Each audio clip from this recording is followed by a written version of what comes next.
Please ছাড়ুন। আপনারা কারা? এমন করছেন কেন? প্লিজ ম্যাম, চুপ করুন। আমাদের বসের আদেশ এটা। জেরিন আর কিছুই বলতে পারল না। তার আগে কিছু লোক তাকে বেহুশ হওয়ার ইঞ্জেকশন পুশ করে দেয়, আর সাথে সাথে বেহুশ হয়ে যায় জেরিন। কি অবস্থা ওর? ঠিক আছে তো? জি বস, আপনি চিন্তা করবেন না, সব ঠিক আছে। কাল সকালে চোখ মেলে জেরিন দেখবে তার আরেকটা জীবন শুরু হয়ে গিয়েছে। হা হা হা হা। পরদিন সকালে যখন জেরিনের ঘুম ভাঙে, তখন হঠাৎ করেই কাল রাতের এক ঝলক ফ্ল্যাশব্যাক মনে পড়ে যায়। সাথে সাথে তার ঘুমের ঘোর কেটে যায় এবং সে নিজেকে একটা মাস্টার বেডরুমে আবিষ্কার করে। আমি বাড়ি যাব। আপনারা কারা আর কেনই বা আমাকে এখানে ধরে নিয়ে এসেছেন? আপনারা কি সুন্দরী মেয়েদের কলিজা ভুনা করে খেয়ে ফেলেন নাকি? মা বলেছিল আমাকে বোরকাওয়ালিরা নাকি মেয়েদের ধরে এইভাবে নিয়ে যায়, কিন্তু আপনারা তো বোরকা পরেন না। তো কে আপনারা? আর আরে মরছে নাকি সব আমাকে এই রুমের মধ্যে বন্দি করে? জেরিন এসব বলে নিজের অজান্তেই কান্না করে দেয়। বেচারি অনেক ভয় পাচ্ছে। জাস্ট সে সাহসী, এটা দেখানোর জন্য এসব কথা বলা আর কি। হঠাৎ তখনই দরজা খুলে দেওয়া হয় বাহির থেকে, যা দেখে ভয়ে জেরিন 4 কদম পিছিয়ে যায়। কালকের মতো কালো পোশাক পরা দুজন প্রথমে রুমে ঢোকে, আর তারপর তাদের দুজনের পিছন থেকে একটা হ্যান্ডসাম ছেলে রুমে প্রবেশ করে।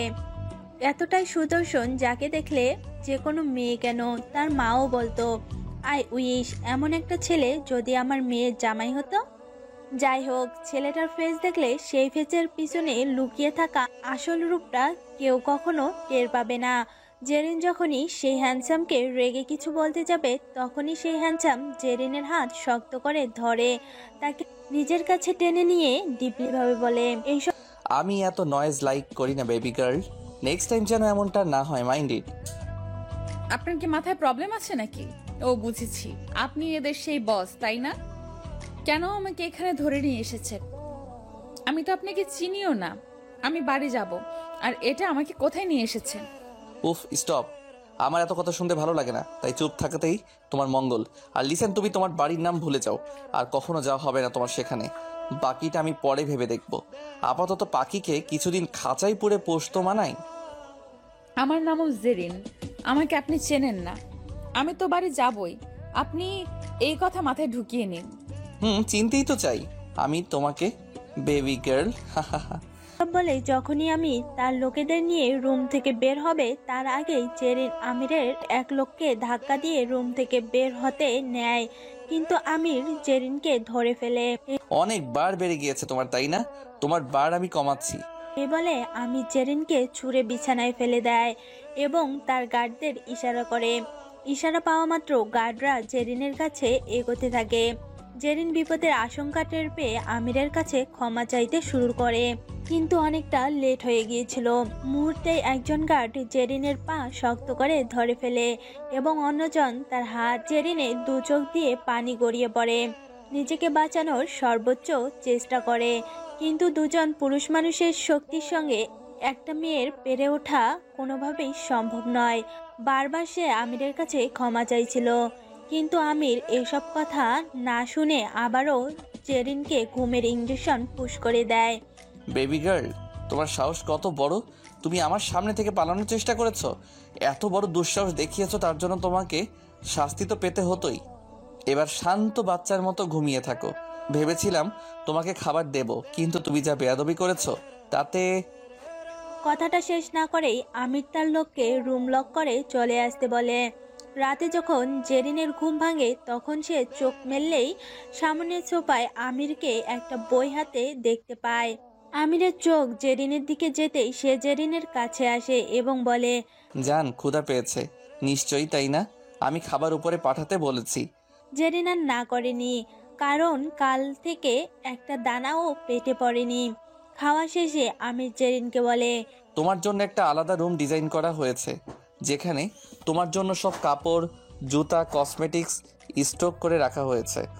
ডোন্ট ওরি লেডি, কোনো পেইন হবে না তোমার। আপনার থেকে বড় পেইন আবার কি? I just hate you. আপনি জানেন আমার ফ্যামিলি মেম্বারদের মধ্যে আমাকে নিয়ে কোনো টেনশন হচ্ছে? আবারও শুরু হয়ে গিয়েছে। আমার মেজাজ খারাপ করো না প্লিজ। শুনো, আমি এখানে এসেছি তোমাকে একটা কথা বলার জন্য। তুমি প্রিপারেশন নাও বিয়ের। 1 উইকে আমাদের বিয়ে হবে। আমার বাবা মা সুইজারল্যান্ড গিয়েছে, তাই 1 উইক সুযোগ পেয়েছো তুমি। তা না হলে এই মুহূর্তে তোমার বিয়েটা হয়ে যেত। যাক, সময় পেয়েছো, নিজেকে তৈরি করো আর আমাকে ভালোবাসো। জাস্ট এটাই যথেষ্ট। আরে কি বলছেন? একে তো চিনি না আপনাকে, তার উপর জোর করে আমাকে বিদেশে নিয়ে এসেছেন। এখন আবার বলছেন 1 উইকের মধ্যে আমার বিয়ে? আপনি কি আমার অভিভাবক নাকি যে যা বলবেন তাই শুনতে হবে? Yes, because from today I am your everything, mind it. এই বলে জেরিনের কপালে চুমু দিয়ে আমির রুম থেকে চলে যায়। জেরিন আবারও রুমে বন্দি, অনেক কান্না পাচ্ছে, কিন্তু কান্না করতে করতে এখন তো চোখের পানিও ফুরিয়ে এসেছে। যে করেই হোক আমার এখান থেকে যেতে হবে। আমি এই আমিরকে কখনোই ভালোবাসতে পারবো না, কারণ আমার পরিবার, আমার ভালোবাসা, আয়মান সব তো বাংলাদেশেই রয়েছে পড়ে। এসব বলেই জেরিন কান্না করতে করতে ঘুমিয়ে পড়ে। সকালে ঘুম থেকে উঠে জেরিন অনেক শকড হয়ে যায়, কারণ তার পাশে আমির ঘুমিয়েছিল। আর তার থেকেও বড় বিষয় হচ্ছে জেরিন আমিরের বুকে, সে আমিরের নিঃশ্বাসের শব্দ শুনতে পাচ্ছিল। হঠাৎ আমিরের ঘুম ভেঙে যায়, যা দেখে জেরিন তাড়াতাড়ি করে আবারও ঘুমের নাটক করা শুরু করে দেয়। কিন্তু আমির আগে থেকেই সবকিছু বুঝতে পেরে গিয়েছিল, আর তাই সে কোনো কথা না বলেই নিজের ঠোঁট জেরিনের ঠোঁটে ডুবিয়ে দেয়। জেরিন নিজের প্রাণপণ শক্তি দিয়ে আমিরকে সরানোর ট্রাই করলেও ব্যর্থ হয়। এমনিতেও পরপর 2টি ইঞ্জেকশন এর পেইন এখনো কমেনি। 15 মিনিট পর আমির জেরিনকে ছেড়ে দেয়, আর তখন জেরিন আমিরের থেকে দূরে সরে গিয়ে বলে, আপনি ছি, এত নোংরা, দূরে থাকবেন আমার থেকে। আপনার মতো আমি নোংরা না। এসব শুনে আমিরের গা আবারও রাগে গরম হয়ে যায়। সে রাগী গলায় জেরিনকে বলে, জাস্ট ওয়েট, তোমার শরীরের প্রতিটি ভাঁজে ভাঁজে লুকিয়ে থাকা রহস্য আমি উন্মোচন করব। তুমি শুধুই আমার দেখে নিও। এই বলেই সে ওয়াশরুমে চলে যায়। এদিকে আবারও জেরিনের নীরব কান্না শুরু হয়ে যায়। সময় চলে যাচ্ছে, বিয়ের দিন ঘনিয়ে এসেছে, এখনই সব অ্যারেঞ্জমেন্ট শুরু হয়ে গিয়েছে। তাই জেরিন ঠিক করে সে আর কান্না না করে এমন একটা প্ল্যান বের করবে যাতে করে এখান থেকে বের হওয়া যায় যে কোনো মূল্যে। কিছুক্ষণ পর ব্রেকফাস্ট করার জন্য জেরিনকে নিচে আসতে বলা হয়। সেও কোনো কথা না বলে নিচে এসে পড়ে। আমিরের কথা মতো সবটা খেয়েও নেয়, কিন্তু সন্দেহ তো আমিরের তখনই জাগে যখন তার প্রতিটি কথা জেরিন অক্ষরে অক্ষরে পালন করেছিল। কিন্তু তবুও আমির হ্যাপি ছিল যে জেরিন এখন তার সব কথাই শুনছে, আর তাই সে জেরিনকে আর কিছুই বলে না। রাতে আমির বাড়ি ফিরলে দেখতে পায় জেরিন আর কান্না করছে না। সে যখনই জেরিনকে জিজ্ঞেস করতে যাবে খাবার খাওয়ার কথা, তখনই জেরিন তাকে বলে ওঠে, আমির, আপনাকে কিছু বলার ছিল আমার। শিওর জান। জান শব্দটি আমিরের মুখে শুনে গাটা একেবারে জ্বলে যাচ্ছিল জেরিনের।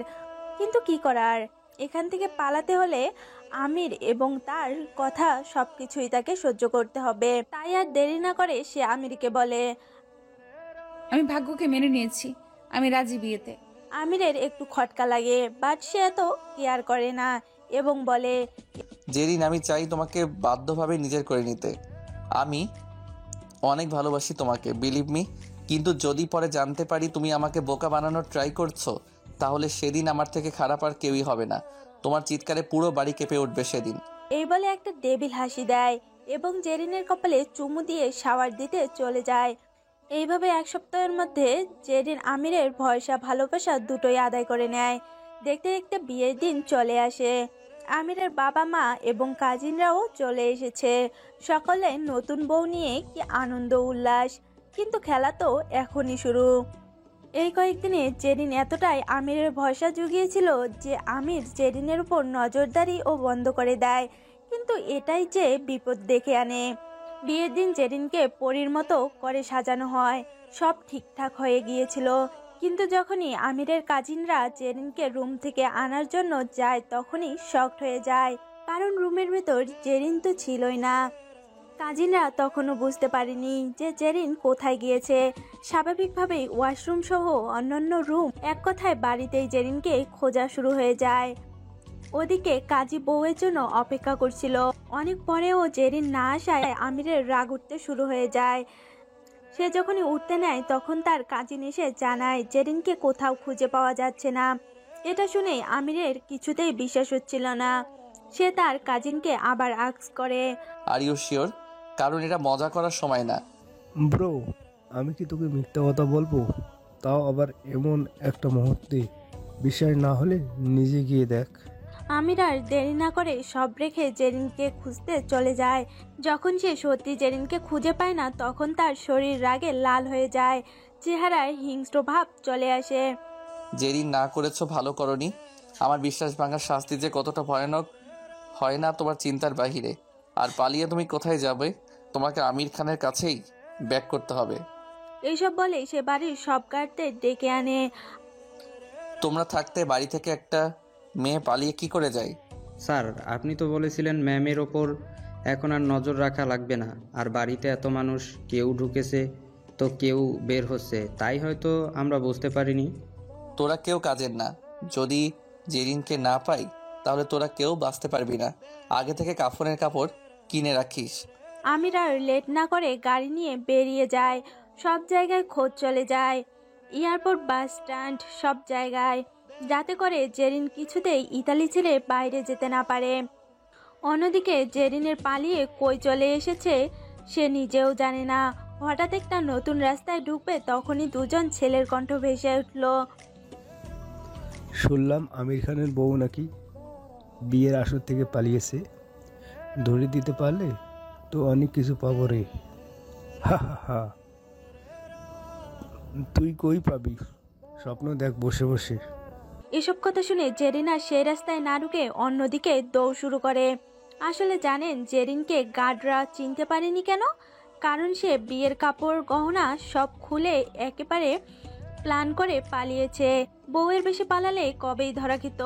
এদিকে বারিশও সবকিছু ফেলে জেরিনকে খুঁজতে চলে যায় গাড়ি নিয়ে। মা সেলিনা খানও ছেলের এমন রাগকে ভয় পান। সে আন্দাজ করতে পেরেছিল জেরিনের কপালে আজ অনেক ভয়ানক কিছু লেখা হয়ে গিয়েছে।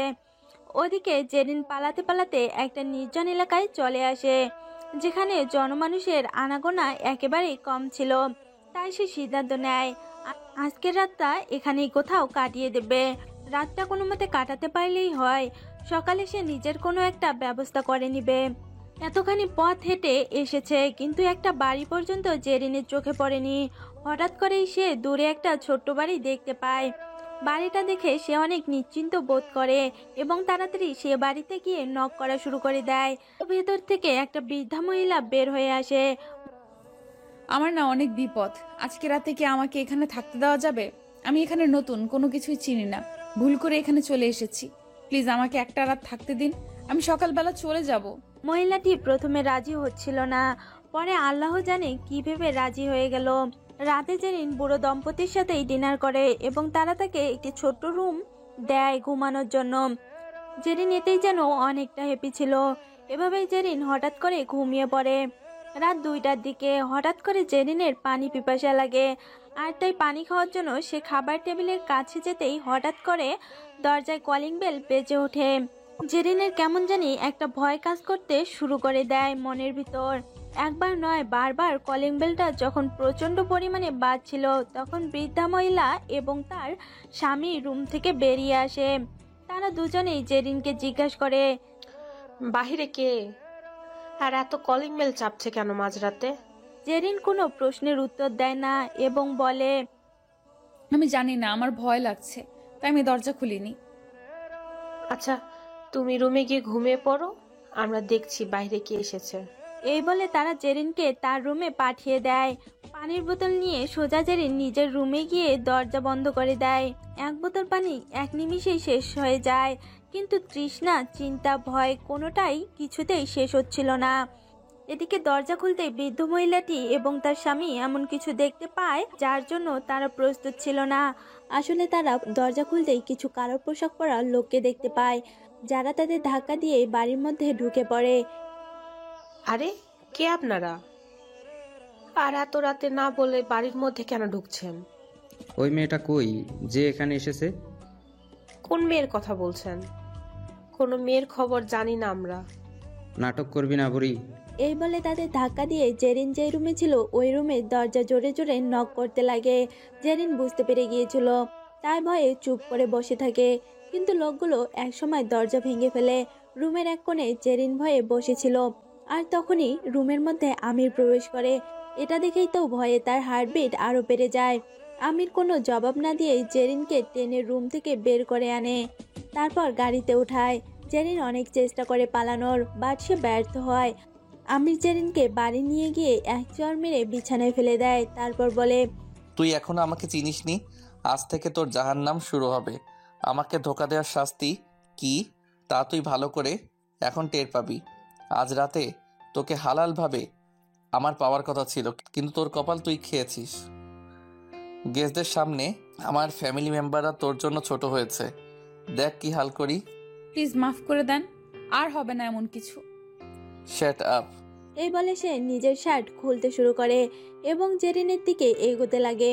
একটু একটু করে জেরিন ভয়ে পিছোতে লাগে, কিন্তু এখন কি আর এসবে লাভ হবে? হঠাৎ আমি জেরিনের এক হাত শক্ত করে খাটের সাথে লাগানো হ্যান্ডস্কাপ দিয়ে লক করে দেয়। জেরিন শরীরে সব শক্তি খাটিয়ে দিচ্ছে, কিন্তু কোনো লাভ হচ্ছে না। এভাবে হাত নাড়ানো জেরিনের টোটালি অফ। তাই আস্তে করে জেরিনের পাগুলো হার্ডলি চেপে ধরে টেলিস্কোপিক টিউবের সাথে আটকে দেয়। জেরিন যখনই পা ছোটাছুটি করতে নেয়, তখনই সেই টিউব আরো প্রশস্ত হতে শুরু করে। কি জান, কিছুতেই তোমার কোনো কাজ হচ্ছে না? এই বলেই সে জেরিনের কানের কাছে যায় এবং বলে, আমি জানতাম তুমি এমন হাত পা ছোড়াছুড়ি করবে, তাই এসব ব্যবস্থা। এটা টেলিস্কোপিক টিউব, যত নড়বে তত এটা প্রশস্ত হবে। এই বলেই সে জেরিনের কানে কামড় বসিয়ে দেয়। ব্যথায় জেরিন আহ বলে চিৎকার দেয়, কিন্তু আমিরের এসবে খেয়াল নেই। আস্তে আস্তে সে নিজের ঠোঁট জেরিনের ঠোঁটে ডুবিয়ে দেয়। নিঃশ্বাস বন্ধ হয়ে যাচ্ছে জেরিনের, কিন্তু কিছুই করতে পারছে না। এভাবেই সে জেরিনের সারা শরীর খুবলে খুবলে খায়, নানাভাবে জেরিনকে পানিশমেন্ট দেয়। 2 ঘন্টা পর তার স্বার্থ হাসিল হয়ে গেলে ক্লান্ত শরীর নিয়ে জেরিনের উপর থেকে নেমে ঘুমাতে চলে যায়। এদিকে জেরিনের সারা শরীর ব্যথায় শেষ হয়ে যাচ্ছিল। আজ সত্যি তার চিৎকারে পুরো বাড়ি কেঁপে উঠছিল, কিন্তু কেউ তাকে বাঁচাতে আসেনি। এই অসহ্য যন্ত্রণার কারণে সে ব্যথায় আর্তনাদ করতে করতে জেরিন কখন ঘুমিয়ে পড়েছে সে নিজেও জানে না। সকালে যখন ঘুম থেকে জেগে ওঠে, তখন সে দেখতে পায় সে আমিরের বুকের মধ্যে। তাড়াতাড়ি করে নিজেকে ছাড়িয়ে নেয়। আমির তখনও ঘুমাচ্ছিল। জেরিনের হাত পা রাতে চাহিদা পূরণ হওয়ার পরপরই খুলে দিয়েছিল, তাই বিছানা থেকে উঠে সে আয়নার কাছে যায়। ছি, কি হাল করেছে! সারাটা শরীরে ওই নোংরা লোকটার নোংরামির চিহ্ন। এখনো সারা শরীর ব্যথা করছে। হঠাৎ পেছন থেকে শব্দ আসে। ঘাড় ঘোরাতেই জেরিন দেখতে পায় আমির উঠে গিয়েছে। আপনার কি কোনো জামা কাপড় নাই নাকি? নোংরামির একটা লিমিট থাকা দরকার। দেখেন কি হাল করেছেন, আমার সতীত্ব নষ্ট করে দিয়েছেন আপনি আমার। এখন এই মুখ আমি কাকে দেখাবো? আমাকে দেখালেই হবে। এই বলেই আমির জেরিনের কপালে চুমু দেয় এবং তার কানের কাছে এসে বলে, তিলটা কিন্তু অনেক সুন্দর জায়গায় তোমার। এই বলে মুচকি হাসি দিয়ে ওয়াশরুমে চলে যায় সে। কিন্তু এটা যে এখন শুধুমাত্র ভালোবাসার হাসি না, এটার পিছনে লুকিয়ে আছে তাকে ধোঁকা দেওয়ার ভয়ানক এক প্রতিশোধের গল্প। জেরিনের রুমের মধ্যেই এখন সিসিটিভি ক্যামেরা, কিন্তু এটা জেরিন জানে না। রুমের সামনে 2 জন লোককেও পাহারা দেওয়ার জন্য নিযুক্ত করা হয়েছে। আজ আমি সন্ধ্যায় বাড়ি ফিরে আসে। এসেই আগে জেরিনের কাছে যায়, গিয়ে দেখে জেরিন শুয়ে আছে। আমিরকে দেখে জেরিন ভয়ে পিছিয়ে বসে। ভয় পাচ্ছ কেন? আপনি নরখাদক। তুমি কি? আমি কি মানে? আমার মনটাকে যে এভাবে খেয়ে ফেললে কাঁচা, তার বেলায় কিছু না। শুনুন, আমি আপনার বউ না, তাই আমি পালিয়েছি। আর এত মেয়ে থাকতে আমার পেছনে কেন লেগেছেন? আপনার তো ভাত ফেললে কাকের অভাব হয় না। না জানি কত মেয়ের সাথে বিছানায় জড়াজড়ি করেছেন। এই তো মেজাজটা গরম করে দিলি। বাসায় ঢুকতে না ঢুকতে তোর ফালতু কথা শুরু। এসব বলেও সে নিজেকে কন্ট্রোল করে নেয়। আমি অন্য কাউকে ভালোবাসি। তুমি কি চাও না জান তোমার প্রেমিক হাত পা চারটে নিয়ে সুস্থভাবে বেঁচে থাকুক? ও তোমার তো একটা ছোট বোনও আছে। তুমি তো আর বড় বোন হয়ে চাইবে না তোমার বোনের একটা নোট ভিডিও বের হোক, তাই না? না, দেখুন, আমাকে যাই করুন না কেন, ওদের কিছু করবেন না। তুমি জানো তোমাকে আমি প্রথম দেখাতেই ভালোবেসে ফেলেছিলাম। প্রথম তোমাকে আমি আমার কোম্পানির সামনে দেখেছিলাম। আমি তখন মিটিং শেষ করে সবেমাত্র গাড়ি নিয়ে বের হচ্ছিলাম। একবার না কয়েকবার তোমাকে আমি আমার কোম্পানির সামনে দিয়ে হেঁটে যেতে দেখেছি। চেয়েছিলাম তোমাকে নিজে থেকে গিয়ে প্রপোজ করতে, এত সুন্দর একটা সারপ্রাইজ দিব ভেবেছিলাম, যা তুমি কখনো হয়তো বা কল্পনাও করতে পারবে না। কিন্তু সেদিনই আমার মেজাজ গরম হয়, যখন তোমাকে আমি তোমার বয়ফ্রেন্ডের সাথে হাত ধরে রাস্তায় হেঁটে হেঁটে গল্প করতে দেখি। শোনো, আমি না লাইফে কখনো কোনো কিছু করার জন্য কারো থেকে পারমিশন নেইনি। আমি প্রয়োজনও মনে করি না কোনো পারমিশন নেওয়ার। কিন্তু ভেবেছিলাম নিজে থেকে তোমাকে প্রপোজ করব, ভালোবাসার কথা জানাবো। কিন্তু তুমি যা করেছো তা মোটেও সহ্য করার মতো ছিল না। তোমাকে ভালোবাসার একমাত্র হক আমার। আমি ছাড়া তোমার দিকে অন্য কেউ চোখ তুলে তাকালে আমার সহ্য হয় না। আমার মন চায় তাকে খুন করে ফেলি। কিন্তু তাও তোমার কথা চিন্তা করে তোমার বয়ফ্রেন্ডের কোনো ক্ষতি আমি করিনি। কিন্তু তাই বলে তুমি এটা ভেবো না যে তার কোনো ক্ষতি হবে না। তুমি যদি আমার কথা না শোনো, আমাকে বিয়ে না করো, তাহলে তোমার পুরো ফ্যামিলির উপর নেমে আসবে ভয়ানক এক মহামারী, যে মহামারী তোমার পুরো পরিবারকে নিস্তেজ করে দিবে। কিছুতেই আমি আপনাকে বিয়ে করব না। এই কান খুলে শুনে রাখুন, দেখি আপনি কি করতে পারেন। ও তুমি দেখতে চাও আমার ক্ষমতা কি? ওয়েট বেবি, দেখাচ্ছি। এই বলে আমির একটি ভিডিও ওপেন করে, যা দেখে জেরিনের পা থেকে মাথা সম্পূর্ণ কেঁপে ওঠে। আপনি আমার বোন যারাকে কিডন্যাপ করেছেন, প্লিজ ওর কোনো ক্ষতি করবেন না। ও ছোট মানুষ, কিছু বোঝে না এইসব। ও না হয় ছোট, কিছু বুঝে না, কিন্তু তুমি তো বড়, তুমি তো সব বোঝো। তাহলে কেন বুঝদারের মতো কাজ করছো না বেবি? আপনাকে বিয়ে করলেই তো সব সমস্যার সমাধান হয়ে যাবে, তাই না? করব আমি আপনাকে বিয়ে। নিজের পরিবারের সম্মান বাঁচাতে আমি সব করতে রাজি। এমনি তো আমার জন্য পরিবারের মাথা একেবারে নিচে নেমে গিয়েছে। তারা ভাবছে আমি অন্য একজনের সাথে পালিয়ে গিয়েছি, কিন্তু বাস্তবতা যে কতটা নিষ্ঠুর তা হয়তোবা তারা বুঝতেও পারেনি। আপনি আমাকে আমার পরিবারের সামনে খারাপ বানিয়ে দিয়েছেন। একদম চুপ থাক। ভাইরে ভাই, তুই এত কথা বলিস কি করে? আমার কানটা একেবারে হ্যাং হয়ে গিয়েছে। প্লিজ আমির। ওলে, ভয় পেয়ে গিয়েছো বুঝি? আচ্ছা শুনো, তোমাকে তো আমি বিয়ে করবই, কিন্তু তার আগে তো কয়দিন আমাকে তোমার খুশি করতে হবে। আমি যা যা বলবো সব করতে হবে, সব। কিন্তু আমিরের মাথায় যে কি চলছে তা কেউ জানে না। প্রতিশোধ নেওয়ার জন্য একটা মানুষ সবকিছুই করতে পারে। শুনো, রাতে একটা হট ড্রেস পরে আমার সামনে আসবে। আমি রুমে এসে যেন দেখি তুমি রেডি হয়ে গিয়েছো। Mind it. এইসব বলে আমির ফ্রেশ হয়ে তার মায়ের রুমে চলে যায়। অ্যামি, তুমি কি সত্যি জেরিনকে ভালোবাসো? আমার জানি কেন অনেক ভয় লাগছে। মম, ভয় পাওয়ার কি আছে? ভয় তো জেরিন পাবে। আমাকে ধোকা দেয়, ওর সাহস কত বড়। ও জানে না প্রতারকদের আমি কতটা ঘৃণা করি। কিন্তু দুলার কি হবে? আমরা চেয়েছিলাম ও যেন আমাদের ঘরের বউ হয়ে আসুক। আর মেয়েটা একেবারে আমাদের ফ্যামিলির জন্য যেমন পারফেক্ট, তেমনি সে তোমাকে অনেক ভালোবাসে। আমাকে কে ভালোবাসলো সেটা ফ্যাক্ট না, আমি কাকে ভালোবাসি সেটাই আসল বিষয়। কিন্তু দোলা সত্যিই পারফেক্ট। আসলে দোলা হচ্ছে আমিরের স্কুল ফ্রেন্ড।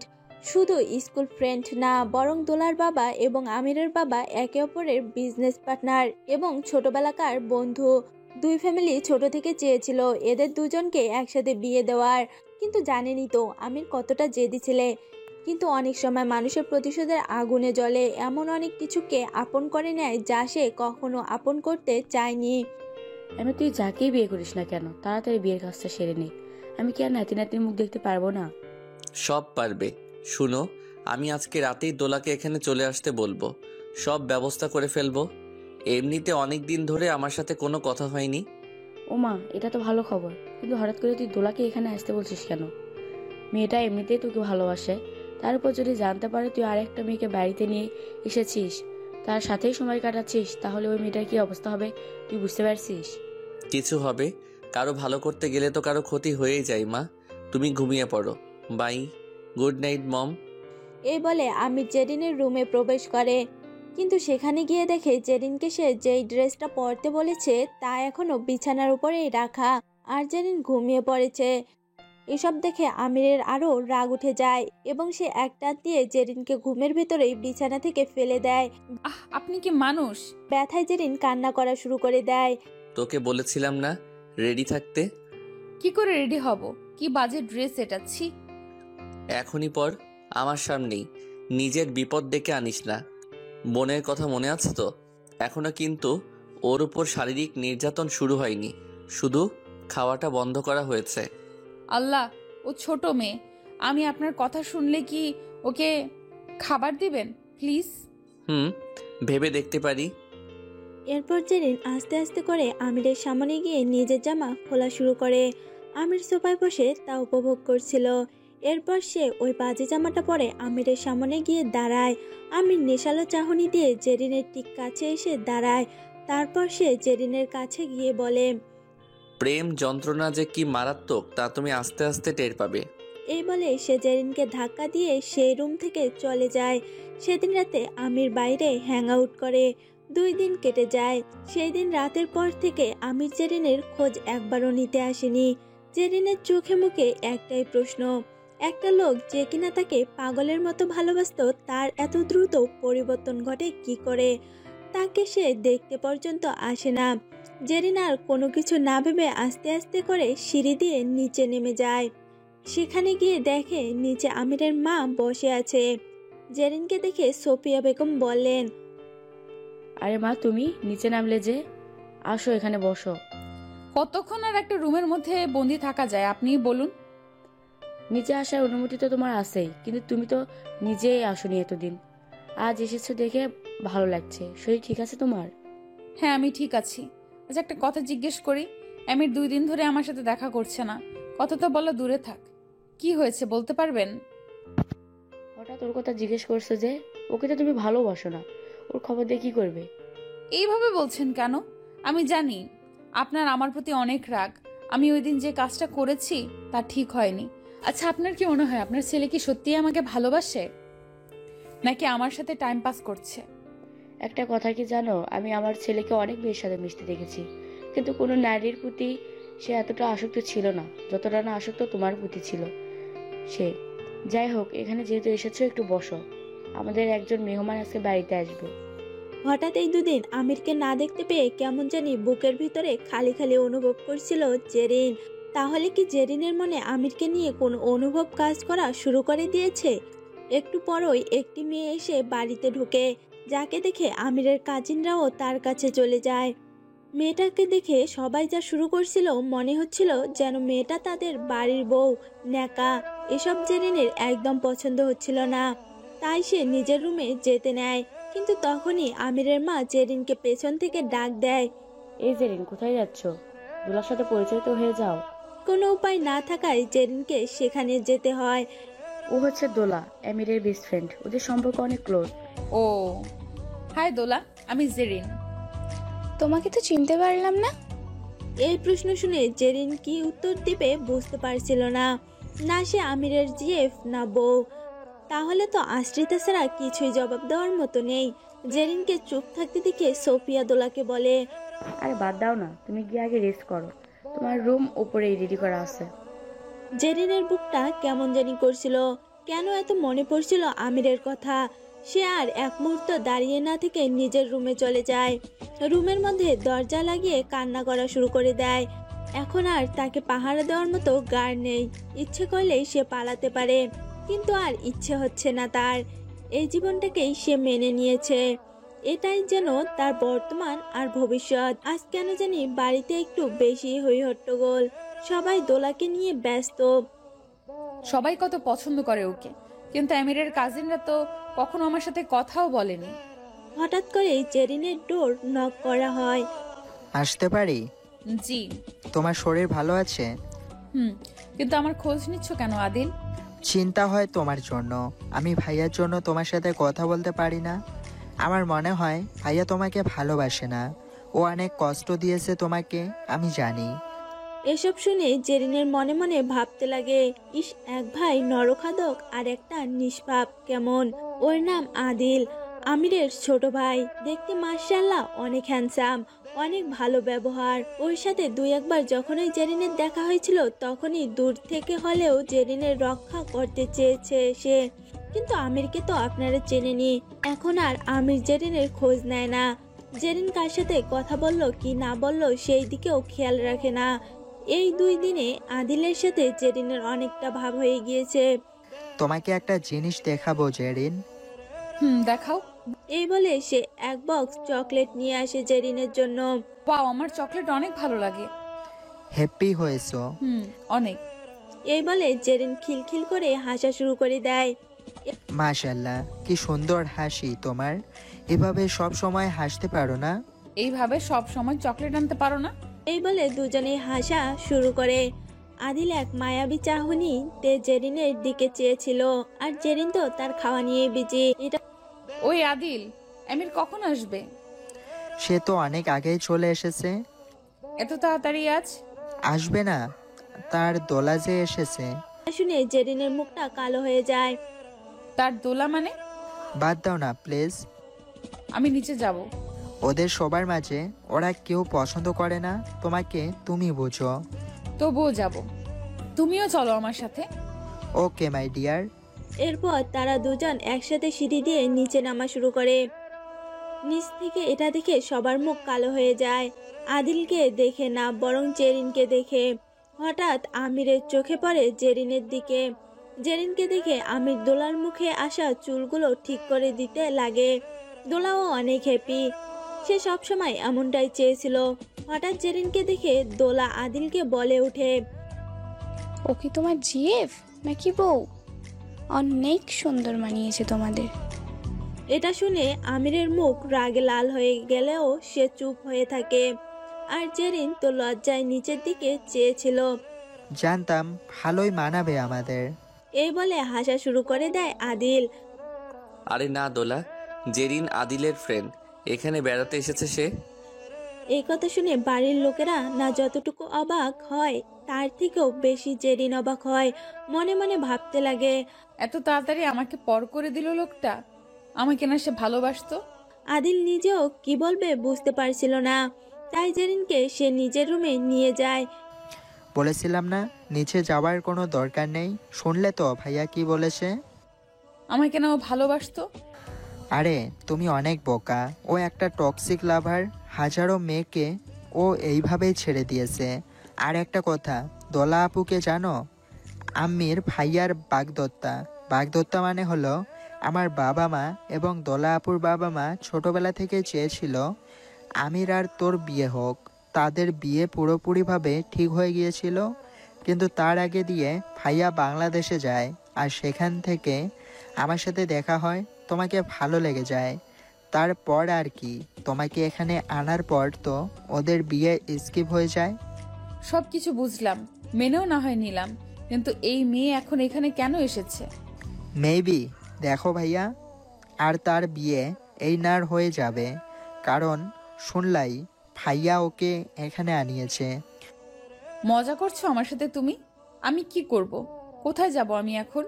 এই বলে জেরিন কান্না করতে লাগে। কান্না করতে করতে সেই রুমেই ঘুমিয়ে পড়ে জেরিন। তাই আদিল আর তাকে ডিস্টার্ব না করে সোফায় ঘুমিয়ে পড়ে।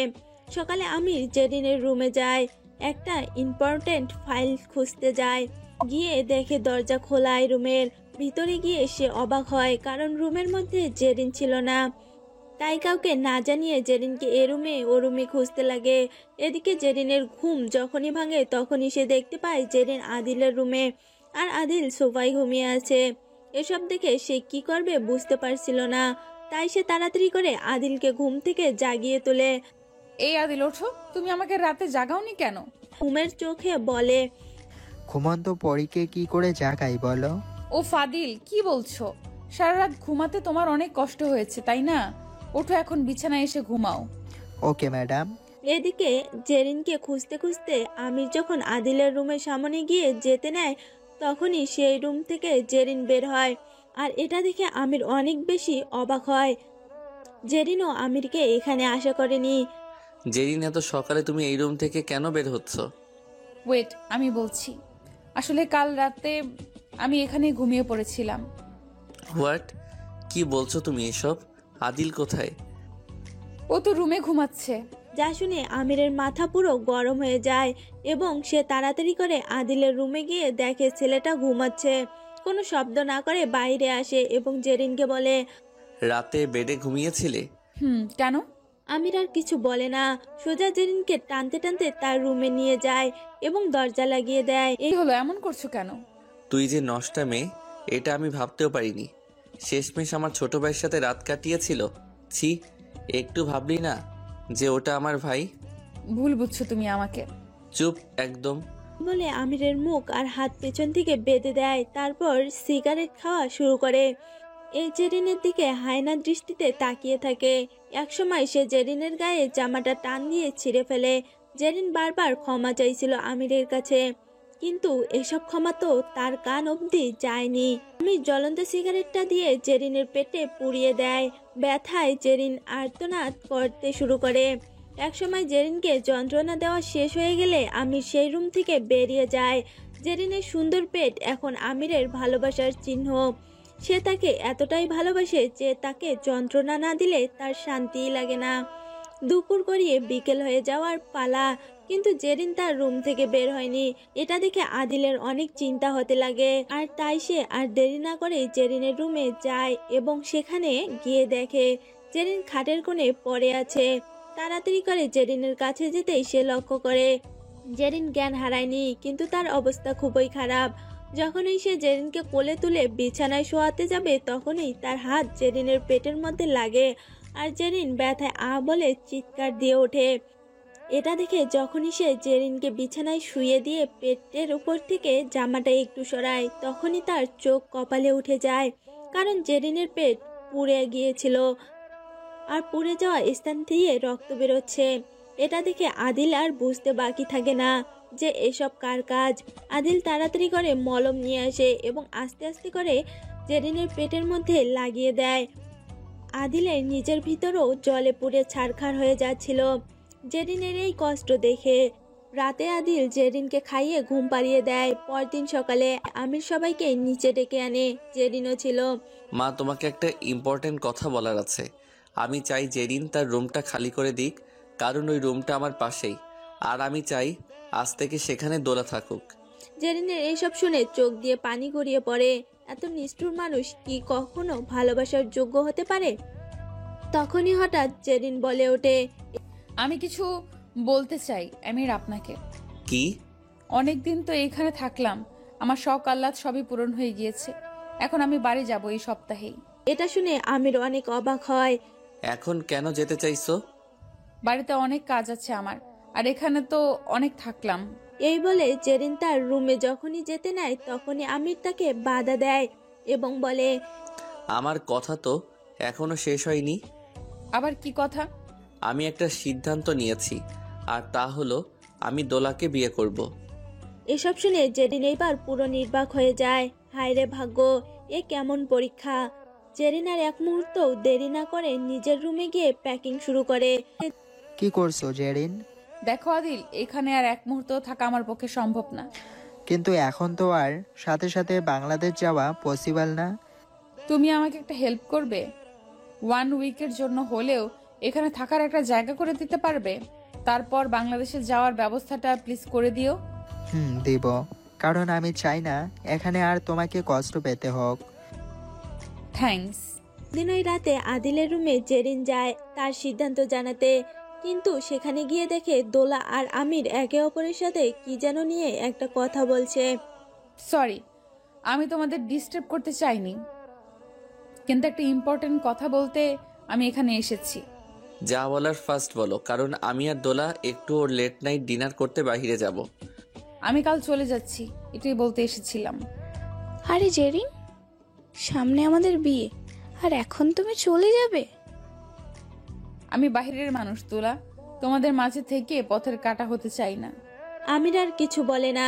জেরিন যখন সেখান থেকে গিয়ে নিজের রুমে ব্যালকনিতে দাঁড়ায় তখন হঠাৎ করে সেখানে আমির চলে আসে এবং তাকে জিজ্ঞাসা করে, তুমি আমার অনুমতি ছাড়া এ বাড়ি থেকে চলে যাওয়ার সিদ্ধান্ত কি করে নিয়েছে জেরিন?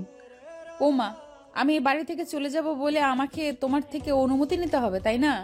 আর তুমি যে আমাকে অনুমতি ছাড়া অন্য একটা মেয়েকে বাড়ির বউ করে এনেছো তার বেলায় জানি এক সময় আমি তোমাকে ধোকা দিয়েছিলাম, কিন্তু সেই ধোকা দেওয়াটা পুরোটাই স্বাভাবিক ছিল। আমার জায়গায় যে কোনো মেয়ে নিজের জীবন বাঁচাতে একই কাজ করত, কিন্তু আমি সময়ের সাথে নিজেকে পরিবর্তন করে নিয়েছিলাম, ভালোবাসতে শুরু করেছিলাম তোমাকে। আর তুমি নিজে যে এত বড় ধোকাবাজ তা আমার জানা ছিল না। কেন করছো অন্য একটা মেয়েকে বিয়ে, আমার জীবনটা নষ্ট করে? আমার মন চেয়েছে তাই আমি দোলাকে বিয়ে করছি, আর এটাই আমার কাছে ভালো মনে হচ্ছে। ও, তোমার যা ইচ্ছা হবে তুমি তাই করবে। ইচ্ছে হলে একটা মেয়েকে বাংলাদেশ থেকে কিডন্যাপ করে বাইরের কান্ট্রিতে নিয়ে আসবে, ইচ্ছে হলে সেই মেয়েটাকে ইউজ করবে, আবার ছুঁড়ে ফেলে দিবে। ওয়াও, থাকো তুমি তোমার লাইফ নিয়ে হ্যাপি। চিরদিনের মতো চলে যাচ্ছি আমি তোমার জীবন থেকে। প্লিজ যেও না, বাকি জীবনটা এখানেই কাটিয়ে দাও না। বাড়িতে গেলে তোমাকে আর মেনেও নিবে না। একটা কথাও বলবে না। আমি কি করব না করব, কোথায় থাকবো না থাকবো, সব কিছু এখন থেকে আমি ঠিক করব। অনেক অত্যাচার সহ্য করেছি তোমার, আর এর থেকেও বেশি খারাপ তখনই লেগেছে যখন তুমি আমার চরিত্র নিয়ে বাজে ভেবেছ। কিন্তু একটা কথা কি জানো, তোমার ভাই আদিল ঠিক তোমার বিপরীত। সে মানুষ হিসেবে যতটা না পারফেক্ট, একজন লাইফ পার্টনার হিসেবেও তেমনই পারফেক্ট। নিঃসন্দেহে তার জীবনে যেই নারী আছে সেই নারী ভাগ্যবতী হবে। আসলে তোর মতো মেয়েদের না ক্যারেক্টারলেস। আমাকে দিয়ে তো তোর হয়নি। এখন আমার ভাইকে সরল সোজা পেয়ে, ওর টাকা পয়সা আছে, সবকিছু আছে, তাই ওর পিছনে লেগেছিস। তোর যেখানে খুশি সেখানে যেতে পারিস। তুই মরলে আমি আরো বেশি খুশি হব। এইসব বলে আমির সেখান থেকে চলে যায় আর জেরিন অঝরে কান্না করতে লাগে। পরদিন জেরিন সবাইকে বিদায় দিয়ে ওই বাড়িটা ছেড়ে চলে যায়। আদিল সবাইকে জানায় সে জেরিনের বাংলাদেশে যাওয়ার ব্যবস্থা হয়ে গিয়েছে, আর তাই সে জেরিনকে এয়ারপোর্টে পৌঁছে দেওয়ার জন্য তার সাথে যাচ্ছে। কিন্তু কেউ আসলে তাদের মধ্যকার আসল সত্যটা জানে না যে জেরিন বাংলাদেশে না গিয়ে আরও 1 সপ্তাহ এই দেশেই থাকবে। 3 ঘন্টা জার্নির পর আদিল এবং জেরিন একটা জায়গায় গিয়ে পৌঁছায়। জায়গাটা শহর থেকে একেবারে বাইরে, একটা নির্জন এবং পুরোটাই অনেক সুন্দর একটা পরিবেশ। দূর দূর পাহাড় ছাড়া আর কিছুই দেখা যায় না। ওয়াও, এই জায়গাটা অনেক সুন্দর। জানো, আমি যখন তোমাদের বাড়ি থেকে পালিয়ে গিয়েছিলাম তখন আমি যে কোথায় একটা নির্জন জায়গায় চলে এসেছিলাম নিজেও বুঝতে পারিনি, কিন্তু ওই জায়গাটার থেকেও এই জায়গাটা আরো বেশি সুন্দর। হ্যাঁ মাই ডিয়ার, সুন্দর মানুষের জন্য সুন্দর জায়গা। এখানে কেউ তোমাকে বিরক্ত করতে পারবে না। তোমার খোঁজ শুধুমাত্র আমি আর প্রকৃতি ছাড়া কেউই জানবে না। প্রকৃতি যদি তোমার ভাইয়ের মতো বেঈমান হয়ে তাকে আমার খোঁজ দিয়ে দেয়? মাই ডিয়ার, প্রকৃতির মানুষের মতো বেইমান হয় না। শোনো, আগে রুমে চলো, তারপর যত মন চায় বলবে। তোমার জন্য সব কিছুর ব্যবস্থা করে রেখেছি। এ বাড়িতে একজন কেয়ারটেকার এবং একজন আয়া আছে। ইস, বাড়িটা কি সুন্দর কাঠের তৈরি। আদিল জেরিনের হাসি মুখের দিকে তাকিয়ে এক দূর ভাবনায় হারিয়ে যায়। কিছুক্ষণ পর তারা দুজনেই ফ্রেশ হয়ে রেস্ট করতে চলে যায়। রাতে আদিল জেরিনের রুমে আসে। জেরিন, নিচে আসো আমার সাথে, সারপ্রাইজ আছে তোমার জন্য। এত রাতে আবার কিসের সারপ্রাইজ? আর কিছু খাবো আমি, ক্ষুধা লেগেছে অনেক। আরে কথা না বলে আগে আমার সাথে চলো তো। এই বলে আদিল জেরিনের চোখ কালো কাপড় দিয়ে কভার করে দেয় এবং আস্তে আস্তে করে তাকে একেবারে বাহিরে নিয়ে আসে। এইবার তোমার চোখ খুলতে পারো। এই বলে সে কালো কাপড়টা জেরিনের চোখের উপর থেকে সরাতেই জেরিন এমন কিছু দেখতে পায় যার জন্য সে প্রস্তুত ছিল না। ও ওয়াও আদিল, এত সুন্দর ডিনারের ব্যবস্থা। সব তোমার জন্য। এইসবের কি দরকার ছিল? যাই হোক, অনেক ক্ষুধা পেয়েছে আমার, চলো খাই আগে। এরপর খাওয়া দাওয়া শেষ হলে আদিল চাইছিল যে জেরিনের সাথে আরও কিছু সময় কাটাতে, কিন্তু জেরিন কোনো রকমে তাকে বুঝিয়ে নিজের রুমে চলে যায়, কারণ সে অনেক টায়ার্ড, তাই ঘুমাতে হবে। ঘুমানোর আগেও তার সামনে একটা মুখ ভেসে উঠেছে, আর তা হলো আমিরের মুখ। কখন যে আমিরের কথা ভাবতে ভাবতে চোখ লেগে যায় জেরিনের ঠিক মনে নেই। ওদিকে আমির যেন কেমন একটা হয়ে গিয়েছে, বাড়িতেও কেমন একটা নীরবতা ছড়িয়ে রয়েছে। খুব মনে পড়ছিল তার জেরিনের কথা। যাওয়া উচিত কি এখন? কি মনে করবে সে আমাকে? আচ্ছা, যা হওয়ার তা দেখা যাবে।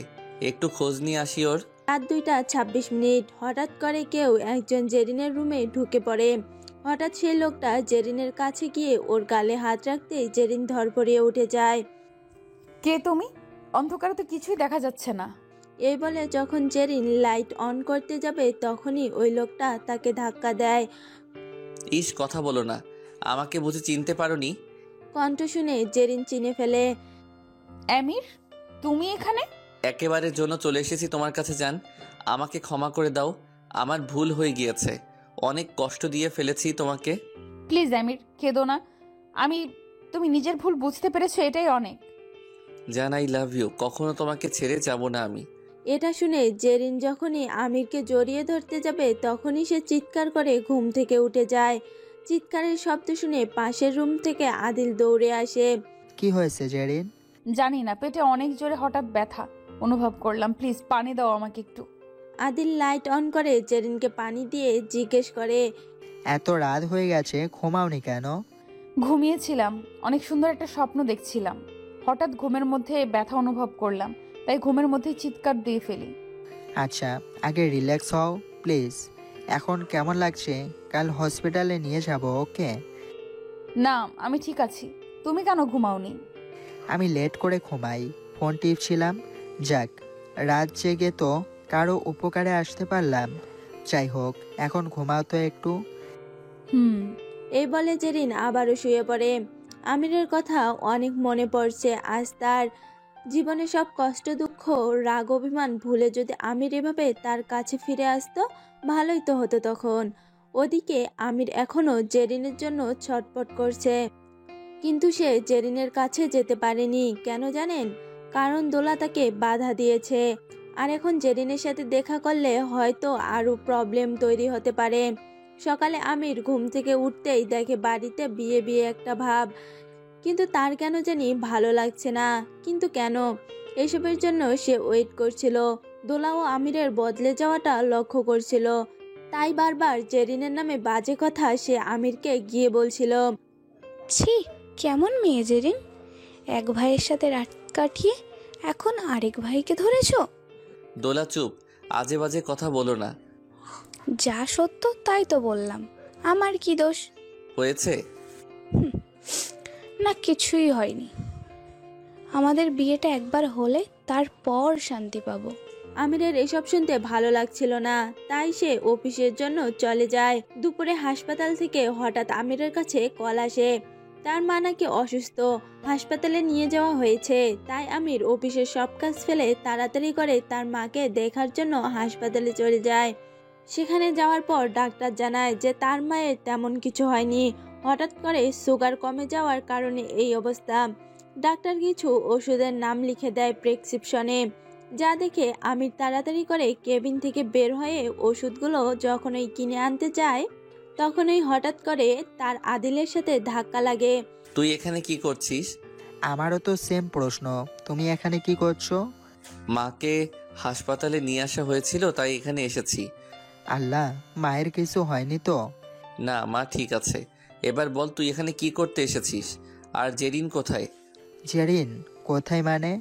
ও তো কবেই বাংলাদেশে চলে গিয়েছে। আর ওর কথা আমাকে কেন জিজ্ঞাসা কেন করছো? চুপ, একদম ড্রামা করবি না। তুই ভুলে যাস না আমি আমির, আর আমি যে জেরিনের সব খবর রাখি এটা তুই ভালো করেই জানিস। এতই যখন ওর খবর রাখো তাহলে আমাকে কেন ওর কথা জিজ্ঞাসা করছো? নিজেই খুঁজে নাও না। আর শোনো, মেয়েটা যেখানে আছে ওকে একটু শান্তিতে থাকতে দাও। মেয়েটা যে তোর সাথেই আছে আমি ওইটা ভালো করেই জানি। কই লুকিয়ে রেখেছিস সেটা বল, তা না হলে কিন্তু আমাকে অন্য কিছু ভাবতে হবে। As you are wish bro. তখনই হঠাৎ করে পাশের কেবিন থেকে নার্স বের হয়ে বলে, পেশেন্টের বাড়ির লোক কি?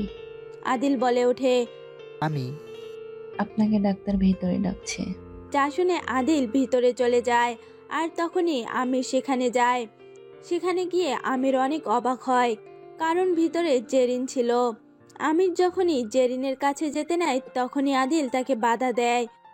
এখন দেখছো না ও বিশ্রাম নিচ্ছে, কেন বিরক্ত করতে এখানে এসেছো? কি হয়েছে ওর? কি করেছিস তুই ওর সাথে? আমাকে কি নিজের মতো পেয়েছো নাকি? মেয়ে মানুষের গায়ে তো কাপুরুষরা হাত তোলে। বেশি বলে ফেলছিস না আদিল? দুই ভাইয়ের এমন ঝগড়ার কারণে ডাক্তার বিরক্ত হয়ে তাদের বলে। এই শুনে আদিল ডাক্তারের কাছে ক্ষমা চায় এবং জিজ্ঞেস করে জেরিনের কি হয়েছে। তখন ডাক্তার তাকে বলে, যা শুনে দুই ভাই একেবারে হতবাক হয়ে যায়, কারণ পেশেন্টের অর্থাৎ জেরিনের তো বিয়েই হয়নি। কিন্তু আমির কিছু বলার আগে আদিল তাকে বলে, তুমি চলে যাও, আমি থাকছি। তুই কে? জেরিনকে ভালোবাসি আমি থাকবো এখানে। কি ভালোবাসা? এত ভালোবাসো দেখেই তো অন্য একটা মেয়েকে বিয়ে করার জন্য উঠে পড়ে লেগেছো। যা শুনে আবারও দুজন চুপ হয়ে যায়। আমি বলুন কি বলবেন? এটা শুনে আদিলের মাথা পুরো গরম হয়ে যায়, কিন্তু সে নিজেকে কন্ট্রোল করছে। হঠাৎ তখনই জেরিন চোখ মেলে তাকায় এবং বলে, কি হয়েছে আমার? কিছু না জান। আমির? চলে এসেছি। এই দেখো আমি তোমার সামনে। আদিল কোথায়? এটা শুনে আমিরের মাথা তো ঠিকই গরম হয়, কিন্তু এখন সে একেবারে মুড নেই। এটা শুনে আমির কি বলবে কিছুই বুঝতে পারছিল না। তার সন্তান আসতে চলেছে, এর থেকে বড় কি আর করার। কিন্তু জেরিনের মুখে কোনো হাসি নেই, আর আদিলেরও সেম। জেরিনের মাথায় একটা জিনিসই ঘুরপাক খাচ্ছে, এই সন্তানের আসল বাবা কি তাকে আদেও মেনে নিবে? এই সন্তান পৃথিবীতে আসলে কি জবাব দিবে সে? বাবা ছাড়াই এর জন্ম। এটা শুনে আদিল বলে, আপনার মন চাইলে আপনি পাগল হন, আমাদের শখ নেই পাগল হওয়ার। জেরিনের সব কিছু ঠিক থাকলে বলুন, বাড়ি যাব আমরা। জেরিন আমার সাথে যাবে, আজ থেকে ওই বাড়িতে থাকবে সে। তুমি চাইলেই সব হবে না ব্রো। এসব শুনে জেরিন বলে ওঠে, ঠিকই তো, কি পরিচয়ে আপনার বাড়িতে থাকবো আমি? তাহলে এখন আদিলের সাথে কি পরিচয় থাকছো? তোমার মাইন্ড কি কখনো চেঞ্জ হবে না? ছি! শোনো জেরিন, অনেক কথা আছে তোমার সাথে। বাড়ি যেতে হবে তোমাকে আমার সঙ্গে। হয় না এসব, সবকিছুর জন্য একটা পারফেক্ট সময়ের প্রয়োজন। কি গো ভাইয়া, বলেছিলাম না তোমার এসব মন ভালানোর কথায় তুমি আর কারো মন ভোলাতে পারবে না। সেই সব দিন এখন আর নেই। আদিল চলো, আমাদের বাড়ি যেতে হবে। হ্যাঁ চলো। সেদিন জেরিনের চলে যাওয়ার সময় সে অপলক দৃষ্টিতে তাকিয়েছিল, কিন্তু একবারও কি জেরিনের হৃদয়ে তার জন্য কেঁদে ওঠেনি? কেন সে একটাবারের জন্য পিছনে ফিরে তাকালো না? ওদিকে মুখেই যেত আমিরকে এসব কথা বলুক না কেন, জেরিনের এই হৃদয়ে শুধু আমিরের জন্য হাহাকার করছে। কিন্তু কি করে যেত সে ওই বাড়িতে? বাচ্চাটাই বা কি পরিচয়ে পৃথিবীতে আসতো? কিন্তু এটা আমিরের ভালোবাসার চিহ্ন, তাই এভাবে তো একে দুচ্ছাই করা যায় না। এখন তার বেঁচে থাকার একমাত্র অনুপ্রেরণা এই শিশু, তাই ওর জন্য হলেও তাকে লড়াই করতে হবে জীবনের সাথে। এখন আপনাদের মনে একটাই প্রশ্ন, যে হাসপাতালে আদিল আর জেরিন আসলো কি করে? আসলে সকালে নাস্তা খাওয়ার পর হঠাৎ করে জেরিন অনেক বমি করা শুরু করে। নিজেকে সামলে নিলেও শরীর আরো খারাপ হওয়া শুরু হয়, তাই আদিল কোনো উপায় না পেয়ে তাকে হাসপাতালে নিয়ে আসে। এভাবে 2 রাত 3 দিন চলে যায়। সকলের মধ্যেই দ্বিধাদ্বন্দ্ব ও কাজ করছিল। আদিল, আমির আর জেরিন, 3 জনের মাথায় 3 ভিন্ন চিন্তা। জেরিনের চিন্তা ভাবনা তো আপনারা জেনেই গেছেন, বাকি 2 জনের ভাবনা না হয় পরে জানতে পারবেন। ওদিকে আমিরের বিয়ের ডেট ঠিক হয়ে গিয়েছে, 1 উইক পরেই বিয়ে। আদিল এই বিয়েতে অনেক হ্যাপি, কিন্তু জেরিনের লড়াই করার মতো শক্তি নেই। শুরু থেকে তো এই পর্যন্ত কম কিছু তো আর সহ্য করতে হয়নি তাকে। আর কত? রাতে খাওয়া দাওয়া করে জেরিন বই পড়ছিল, এমন সময় হঠাৎ করে বাড়ির সব লাইট অফ হয়ে যায়। আজ সার্ভেন্ট ছুটিতে গেছে, আর আদিল ইম্পর্টেন্ট একটা কাজে বাইরে গিয়েছে। ধুর, এমন সময় কারেন্ট যাওয়ার সময় হলো। ফোনের লাইট অন করতে যাবে তখনই হঠাৎ নিচে কিছু একটা পড়ার শব্দ হয়, যা শুনে জেরিন অনেক ভয় পেয়ে যায়। আর তখনই তার হাত থেকে ফোনটাও পড়ে যায়। আস্তে আস্তে করে জেরিন নিচে যেতে লাগে। হঠাৎ করে কিছু একটা সুগন্ধ তার নাকে এসে লাগে। আল্লাহ বাঁচাও, ভূত! জেরিন আর কিছু না বলেই কান্না শুরু করে দেয়, কিন্তু হঠাৎ করেই কিছু একটা তাকে পেছন থেকে টান দেয়। ফলে জেরিন ওই জিনিসটার উপর গিয়ে পড়ে, কিন্তু যার উপর জেরিন পড়ে গিয়েছে সে কোনো না বলে জাস্ট জেরিনকে বলে, উস। আর এই বলেই পকেট থেকে রুমাল বের করে জেরিনের মুখে ধরে। ব্যাস আর কি, জেরিন বেহুশ। জ্ঞান ফিরে আসার পর জেরিন চমকে ওঠে, কারণ সে যে আবারও আমিরের সাজানো জাহান্নামে উপস্থিত। ঠিক প্রথম দিনের মতো আবারও সে নেশালো চাহনি, আর ডেবিল হাসি দিয়ে জেরিনের ঠিক সামনের চেয়ারে বসে আছে আমির। হাই বেবি গার্ল, এত ভয় পাচ্ছ কেন? হারিয়ে গিয়েছো বুঝি? আপনি আমাকে এখানে কেন ধরে নিয়ে এসেছেন? রাগলে তোমাকে বেশ লাগে, আমার এমন মেয়েই পছন্দ। কিন্তু এখানে আনায় এত ভয় কেন পাচ্ছ? তুমি না আমাকে ভালোবাসো? আমার বাচ্চার দোহাই লাগে, যেতে দিন দয়া করে আমাকে। কি করে যেতে দেই জান? ওই বাচ্চার বাবা যে আমি। চুপ! এত কিছু করার পরেও নিজেকে এই বাচ্চার বাবা বলতে লজ্জা করে না? Shut up! এখানে ন্যাকামি করার জন্য ডেকে আনিনি, এনেছি একটা বিশেষ কারণে। শুনো, সামনের শুক্রবার আমার আর দোলার বিয়ে। বিয়েতে তোমাকে ইনভাইট না করে থাকতে পারলাম না। আর আমি চাই শুধু বিয়ে কেন, বাচ্চাটা না হওয়া পর্যন্ত তুমি এখানে থাকো। তা না হলে কি পরিবেশে, কি অবস্থায় আমার বাচ্চার জন্ম দিবে তা আল্লাহই জানে। তাই আমি চাই তুমি এখানে থাকো ডেলিভারি হওয়ার আগ পর্যন্ত। মাথায় কি সমস্যা আছে তোমার? কি ভেবেছো তুমি নিজেকে? তুমি যা চাইবে তাই হবে নাকি? এসব তোমার ভুল ধারণা মিস্টার আমির। আমি তো এখান থেকে যাবই, তা যে করেই হোক। আমি তোমাদের রং তামাশা দেখার জন্য বসে নেই। তোমার লজ্জা করে না? একটা মেয়ের জীবন নষ্ট করে তাকে প্রেগনেন্ট করে এখন আরেকটা মেয়েকে নাচতে নাচতে বিয়ে করতে যাচ্ছ? তুমি নির্লজ্জ আর বেহায়া একটা লোক। আর কিছু বলে ওঠার আগেই আমির জেরিনকে শক্ত করে ধরে লিপ কিস করে। নিজেকে ছাড়ানোর ব্যর্থ চেষ্টা করার পরও যখন কোনো কাজ হয় না, তখন জেরিন হাত পা ছোড়াছুড়ি বন্ধ করে দেয়। নিজের প্রয়োজন শেষ হয়ে গেলে আমির জেরিনকে ছেড়ে দেয়। বাচ্চা নাকি এখনো? এত ছোড়াছুড়ি করছো কেন হাত পা? তুমি এত খারাপ কেন? এখনো তো আমার খারাপ রূপটা তুমি দেখলেই না। আর বাদ কি রেখেছো?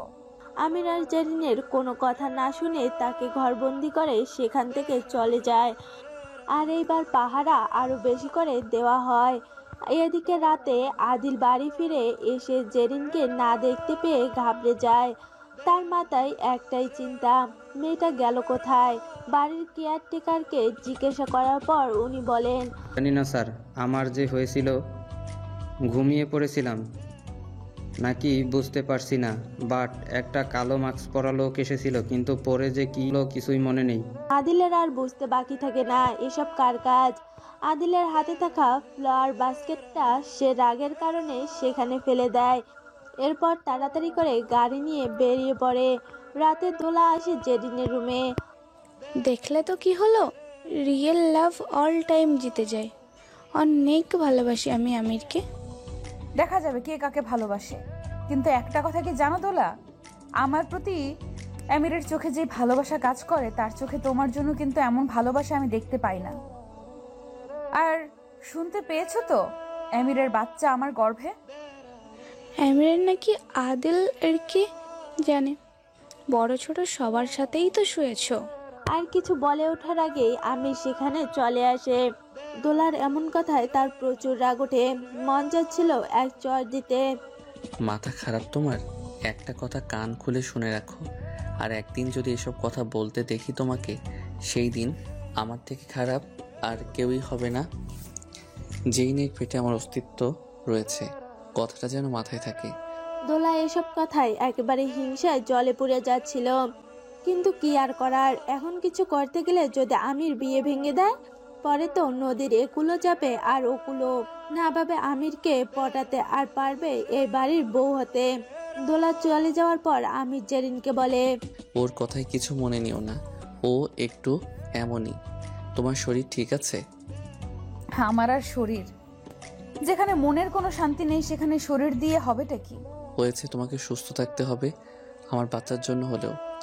এত বাচ্চা বাচ্চা করছো, তাহলে কেন ওকে এত পর করে দিচ্ছ? আমাকে ভালোবাসো তুমি, এটা আমি ভালো করেই জানি, তাহলে এত নাটক কেন? কুল প্লিজ। রাখো তোমার কুল কিনারা নিজের কাছে।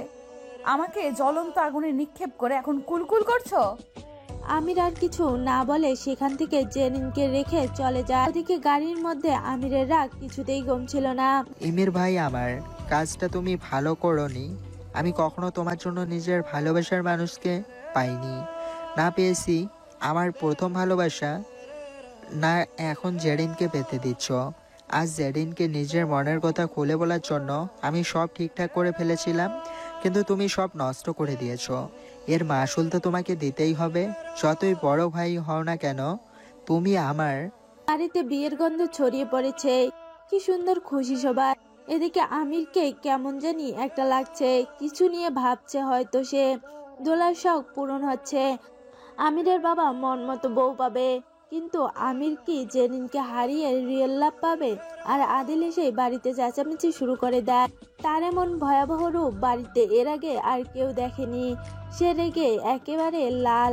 কারোর সাথে কোনো কথা না বলে আগে আমিরের রুমে যায়। বেশ খানিকক্ষণ পর সে রুমে থাকার পরও যখন কোনো সাড়া শব্দ পাওয়া যায়নি, তখন আমিরের মা চিন্তায় পড়ে যায়। তাই সে তাড়াতাড়ি করে আমিরের রুমে যায়। আমিরও ভালোভাবেই দরজা খুলে দেয়, কিন্তু রুমের ভিতরে গিয়ে যে আমির এর মাকে এমন কিছু দেখতে হবে তা সে ভাবতেও পারেনি। আমিরও ভালোভাবেই দরজা খুলে দেয়, কিন্তু রুমের ভেতর গিয়ে যে আমিরের মাকে এমন কিছু দেখতে হবে তা সে ভাবতেও পারেনি। আমি কিছু বুঝতে পারছি না। এই তো তেড়ে গেলি নিজের ভাইয়ের রুমে, আর এখন দুই ভাইয়ের মুখে হাসি।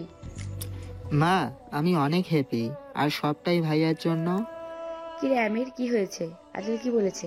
তেমন কিছু না মা, আমি তো একটা সিদ্ধান্ত নিয়েছি শুধুমাত্র। কিসের সিদ্ধান্ত? ফ্রাইডে দুটো বিয়ে হবে। মানে কি? মানেটা আমি বলছি মা, ভাইয়া শেষমেশ আমার ইচ্ছা পূরণ করছে। কি ইচ্ছে? ফ্রাইডে আমার আর জেরিনেরও বিয়ে হবে। কিন্তু এটা কি করে সম্ভব? কেন সম্ভব নয়? আমি জেরিনকে ভালোবাসি। কিন্তু ও তো প্রেগনেন্ট। হোক প্রেগনেন্ট, 10 বাচ্চার মা হলেও আমি ওকেই বিয়ে করব। মানুষ কি বলবে? যে মেয়ের সন্তানের বাবা বড় ভাই, সে মেয়েকে শেষে ছোট ভাই বিয়ে করতে যাচ্ছে। এটা শুনে আমির তার মাকে বলে ওঠে, দেখো মা, কেউ জানে না যে জেরিন প্রেগনেন্ট, শুধুমাত্র বাড়ির লোক ছাড়া। আর জেরিনের সাথে আদিলের বিয়ে হয়, তাহলে তো জেরিন তার বাচ্চাকে সারা জীবনের জন্যই দেখতে পারবে, কারণ ওই বাচ্চা আমার। তাই ও হওয়ার পরপরই ওকে আমি জেরিনের কাছ থেকে নিয়ে নিব। বাট ওদের বিয়ে হলে জেরিন তার বাচ্চাকে সবসময় কাছে পাবে। আমির বাবা, আমি জানি না তোমার মাথায় কি চলছে, বাট প্লিজ এমন কিছু করো না যে কারো ক্ষতি হয়। ডোন্ট ওয়ারি মম। জেরিনকে এসব জানিয়েছো? ও কি রাজি?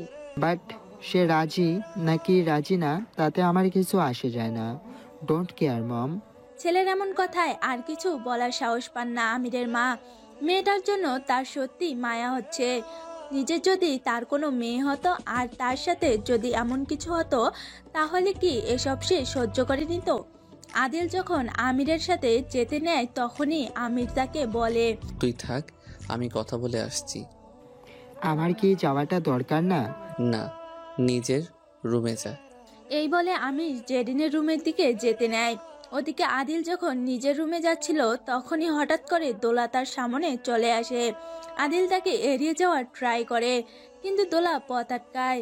ওমা, কথা বলবে না বুঝি আমার সাথে? আর কত রাগ করে থাকবে? দোলা, তোমার সাথে কথা বলার একটুও ইচ্ছে নেই আমার। কেন কেন? কারণ তুমি একটা ফালতু মেয়ে। ওই চুপ একদম। এখন আর আমাকে এসব বলার কোনো অধিকার নেই তোমার, কারণ কাল বাদে পরশু তোমার বড় ভাইয়ের বউ হব আমি। ভাইকে যে মিথ্যা নাটকে ফাঁসিয়েছো তা হয়তো ভাইয়া এখনো বুঝতে পারেনি। আফসোস। শোনো, এসব এখন আর বলে লাভ নেই। কাল বাদে পরশু এই বাড়ি পুরো আমার আন্ডারে চলে যাবে, কারণ আমি তো নিজেই আমার বসে। শেষমেশ যেন আবার তোমাকে সবকিছু হারাতে হয় না। আমাকে নিয়ে চিন্তা করতে হবে না মিস্টার এক্স। ভালোই হয়েছে চলে গিয়েছিলে আমার লাইফ থেকে, তা না হলে জেরিনকে কখনোই আমি পেতাম না। ফ্রাইডে আমার আর ওর বিয়ে। Be careful.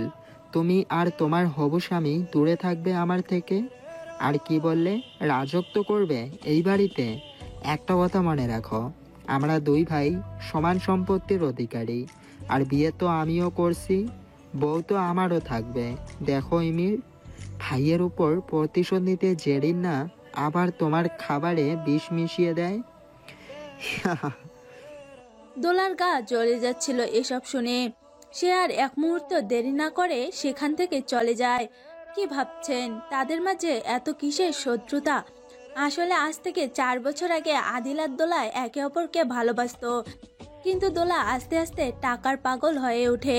পারিবারিকভাবে তার আর আদিলদের পরিবারের মধ্যে ভালো সম্পর্ক থাকার কারণে একদিন আমিরের সাথে দোলার বিয়ের প্রস্তাব করে আমিরের বাবা। প্রথমে দোলা এসবে রাজি না হলেও পরে তার মাথায় আসে, যদি সে এই বাড়ির বড় বউ হতে পারে তাহলে সবকিছু তার হয়ে যাবে। আর তাই একদিন সে আদিলের সাথে 2 বছরের সম্পর্কের ইতি টানে।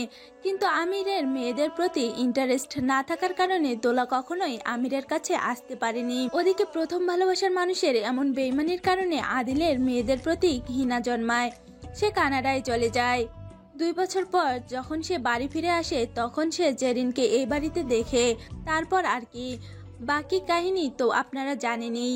এদিকে আমি জেরিনের রুমে গিয়ে দেখে সে একটা বড় ব্যাগ নিয়েছে, কিছু হয়তো প্যাক করবে। কি? বাচ্চার মা কই যাওয়া হচ্ছে? আমিরের গলা শুনে ভয়ে জেরিনের হাত থেকে ব্যাগটা পড়ে যায়। তুমি এখানে? কেন আসতে পারি না? আসো আসো। আমির আস্তে আস্তে তার ব্লেজারটা খুলতে শুরু করে। নিজের রুমে গিয়ে এইসব করতে পারো না? আমার বাড়ি এটা, যেখানে মন চাই সেখানেই খুলবো আমি। আচ্ছা, এখানে কি হুজুর বাবা নেই? কেন? তাবি জানবো, যাতে করে আপনার কুনজর আমার উপর না পড়ে। এখন আর এসব করে লাভ হবে না। ভালো কথা। হবু বউকে রেখে এখানে কেন আমাকে মারতে এসেছেন? আসলে কি আর করার, আমি এতই হ্যান্ডসাম যে তোমরা মেয়েরা আমাকে দেখে হুশ ঠিক রাখতে পারো না। তোমাকে দেখলেই না। বেবি উস, আমি তোমাকে এখানে একটা কথা বলতে এসেছি। এই বলে আমির এক এক করে সবকিছু খুলে বলে।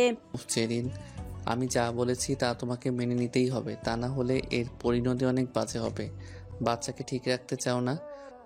আমির, এসব কি করে বলছো? এটা তোমার বাচ্চা। শুনো, এই একটা মাত্রই উপায় নিজের বাচ্চাকে কাছে পাওয়ার, তা না হলে বাচ্চা হওয়ার পরই কিন্তু তোমাকে ওর থেকে আলাদা করে ফেলতে হবে। জেরিন ঠিক আবারও কান্না শুরু করে। হঠাৎ কান্না করতে করতে জেরিন জ্ঞান হারিয়ে ফেলে। জেরিন, কি হলো তোমার? এই জেরিন। জেরিনের তো কোনো সারা শব্দ আর নেই। তাড়াতাড়ি করে আমি জেরিনকে বিছানায় শুয়ে দিয়ে ডক্টরকে কল করে। এদিকে আদিল এর কিছুতেই নিজের রুমে মন বসছিল না। তার মাথায় একটাই চিন্তা, এই বাচ্চা তার জন্য আবার কাল হয়ে দাঁড়াবে না তো? আর এই বাচ্চার জন্য তো সে তার ম্যারিড লাইফও এনজয় করতে পারবে না। বাচ্চাটা প্ল্যান করে নষ্ট করে দিতে হবে, কারণ এই বাচ্চা দুনিয়াতে আসার তো কোনো মানেই হয় না। ইন ফিউচার এই বাচ্চা তো একদিন জানতেই পারবে যে তার আসল বাবাকে। যখন সে জানতে পারবে তার চাচুই তার বাবা, তখন নিজের মায়ের সম্পর্কে কতটা বাজে চিন্তা আসবে বাচ্চাটার। তাই সবার ভালোর জন্য হলেও বাচ্চাটাকে রাস্তা থেকে আবার সরাতেই হবে। জেরিনের জানি একটু কষ্ট হবে, বাট বিয়ের পর সে যখন প্রেগনেন্ট হবে আবার তখন এমনিতেই সব ঠিক হয়ে যাবে। এসব ভাবতে ভাবতে সে জেরিনের রুমে যায়, কারণ জেরিনকে দেখতে তার অনেক মন চাইছে। রুমে ঢোকার আগেই গার্ডরা আদিলকে ভিতরে ঢুকতে নিষেধ করেন। আমার বাড়িতে আমাকেই নিষেধ করছো? এত বড় সাহস তোমাদের কে দিয়েছে? স্যার ক্ষমা করবেন, ইমার স্যার এর নিষেধ আছে। কেন? সরি স্যার, আমরা জানি না। কিন্তু আদিলও কম ঘাড় তেরা নয়। সে গার্ডদের ধাক্কা দিয়ে একেবারে রুমের ভেতরে চলে আসে। এসব দেখে আমির অনেক রেগে যায়। অনুমতি ছাড়া তুমি কেন রুমের মধ্যে এসেছো? অনুমতি নেওয়ার সুযোগ কোথায়? বাইরে থেকে তো আমাকে নিষেধ করে দিয়েছিলে, তাই বাধ্য হয়েছি। হঠাৎ আদিলের চোখ যায় ডক্টর এবং অচেতন অবস্থায় শুয়ে থাকা জেরিনের উপর। কি হয়েছে জেরিনের? ডাক্তার কেন এসেছে? শব্দ করো না, ওর তেমন কিছুই হয়নি, মাথা ঘুরে পড়ে গেছে। জানোই তো ও প্রেগনেন্ট, এখন এসব হওয়াটা স্বাভাবিক। তাও মেয়েটার মধ্যে দিয়ে যা যাচ্ছে তার জন্য মাথা ঘোরানোটা তো সামান্য ব্যাপার, আরো কত কি যে যায় ওর উপর দিয়ে। তুমি এখন রুমে যাও। না, ওর জ্ঞান ফিরলে তবেই আমি যাব। শোনো, ওর গায়ে তুমি হাত দিবে না, ভুলেও না। ও কিন্তু এখনো আমার সন্তানের মা। আদিল চুপ করে থাকে না। আর শোনো, ওর জ্ঞান ফিরে আসলে আমাকে সাথে সাথে নক করবে। আরে বাবা, ঠিক আছে। আমির তার ক্লান্ত শরীর নিয়ে নিজের রুমে চলে যায়। জেরিনকে এভাবে তিলে তিলে শেষ হতে দেখে তারও তো ভালো লাগছিল না। আমি এতটা খারাপ কি করে হয়ে যাচ্ছি? প্রতিশোধ তো আরও অনেকভাবে নেওয়া যেত। তাহলে আমি এত জঘন্য রাস্তা কেন বেছে নিয়েছি? আমি তো ওকে ভালোবাসি। এসব বলে আমির একের পর এক মদের বোতল শেষ করে দেয়। আমির জেরিনকে কষ্ট দিয়ে নিজেও হ্যাপি না। যতটা কষ্ট জেরিন পাচ্ছে তার চেয়ে দ্বিগুণ কষ্ট তাকে গ্রাস করছে। এত মদ খেয়ে নিয়েছে যে এখন তাল ঠিক রাখতেও আমির হিমশিম খাচ্ছে।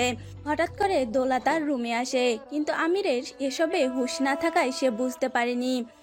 চোখেও যেন সবকিছু উল্টাপাল্টা দেখছে সে।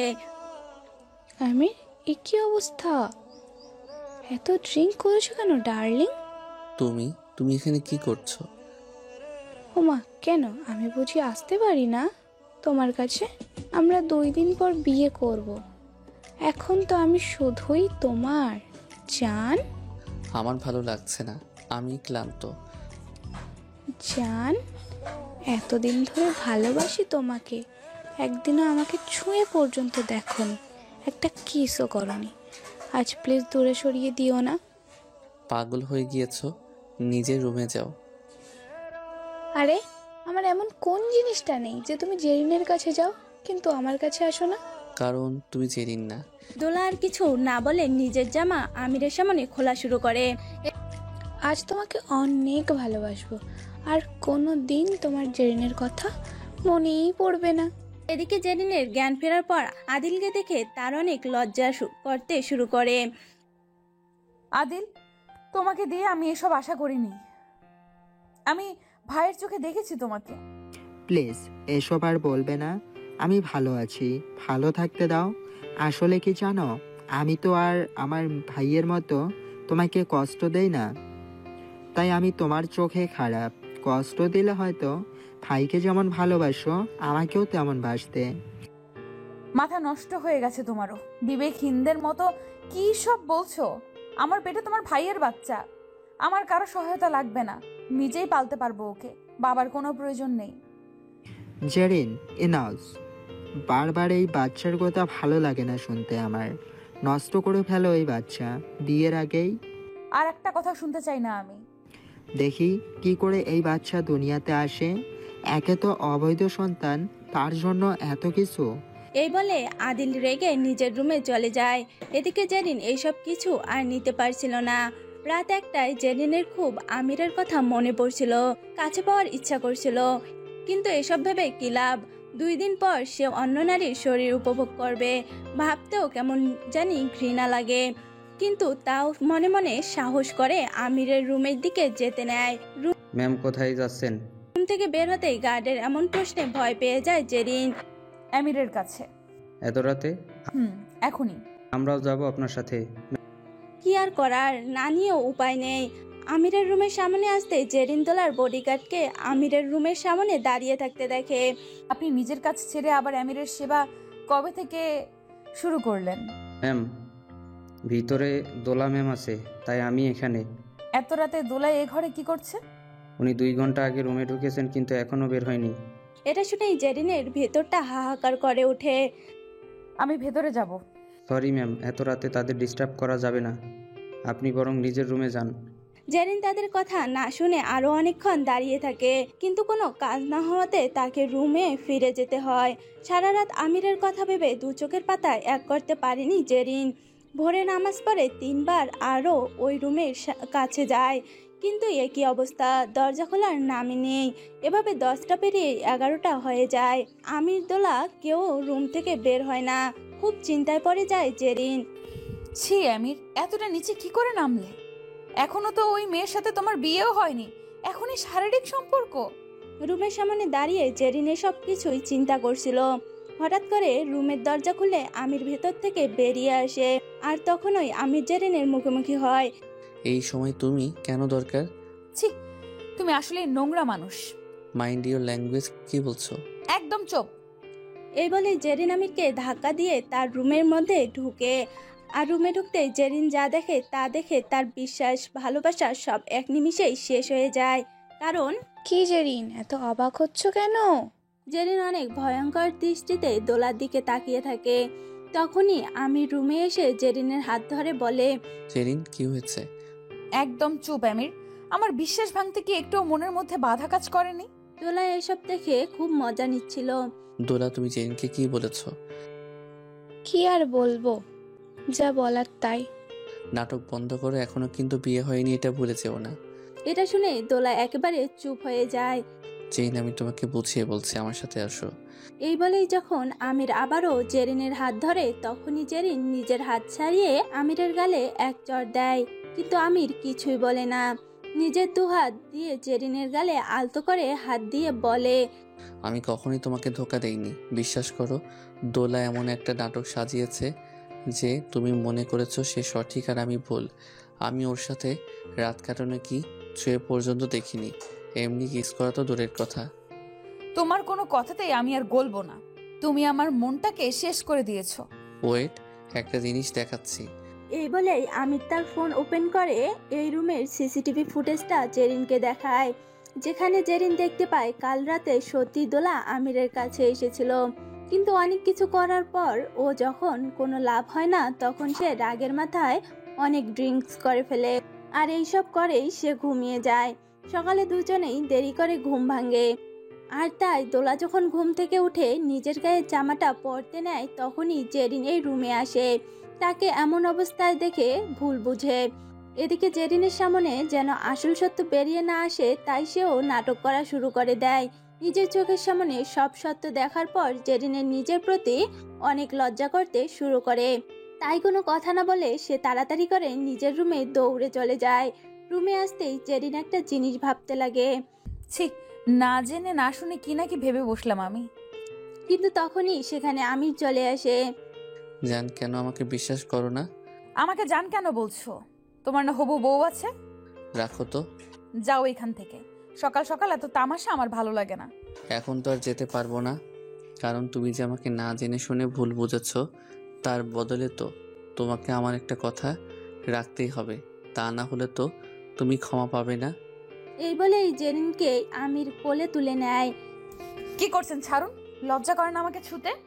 আজ বাদে কাল আপনার বিয়ে। বিয়ে তো, কিন্তু এখনো তো আর বিয়ে হয়নি, তাই এখনো অধিকার আছে। অন্যের বউ হলে তখন কি আর এসব করতে পারবো নাকি? এই বলে জেরিনকে সে পাগলের মতো কিস করতে শুরু করে দেয়। বেচারি জেরিনের নিঃশ্বাস নেওয়ারও সুযোগ নেই, কিন্তু কি আর করার, আমিরকে দূরে সরাতেও ইচ্ছে করছে না তার।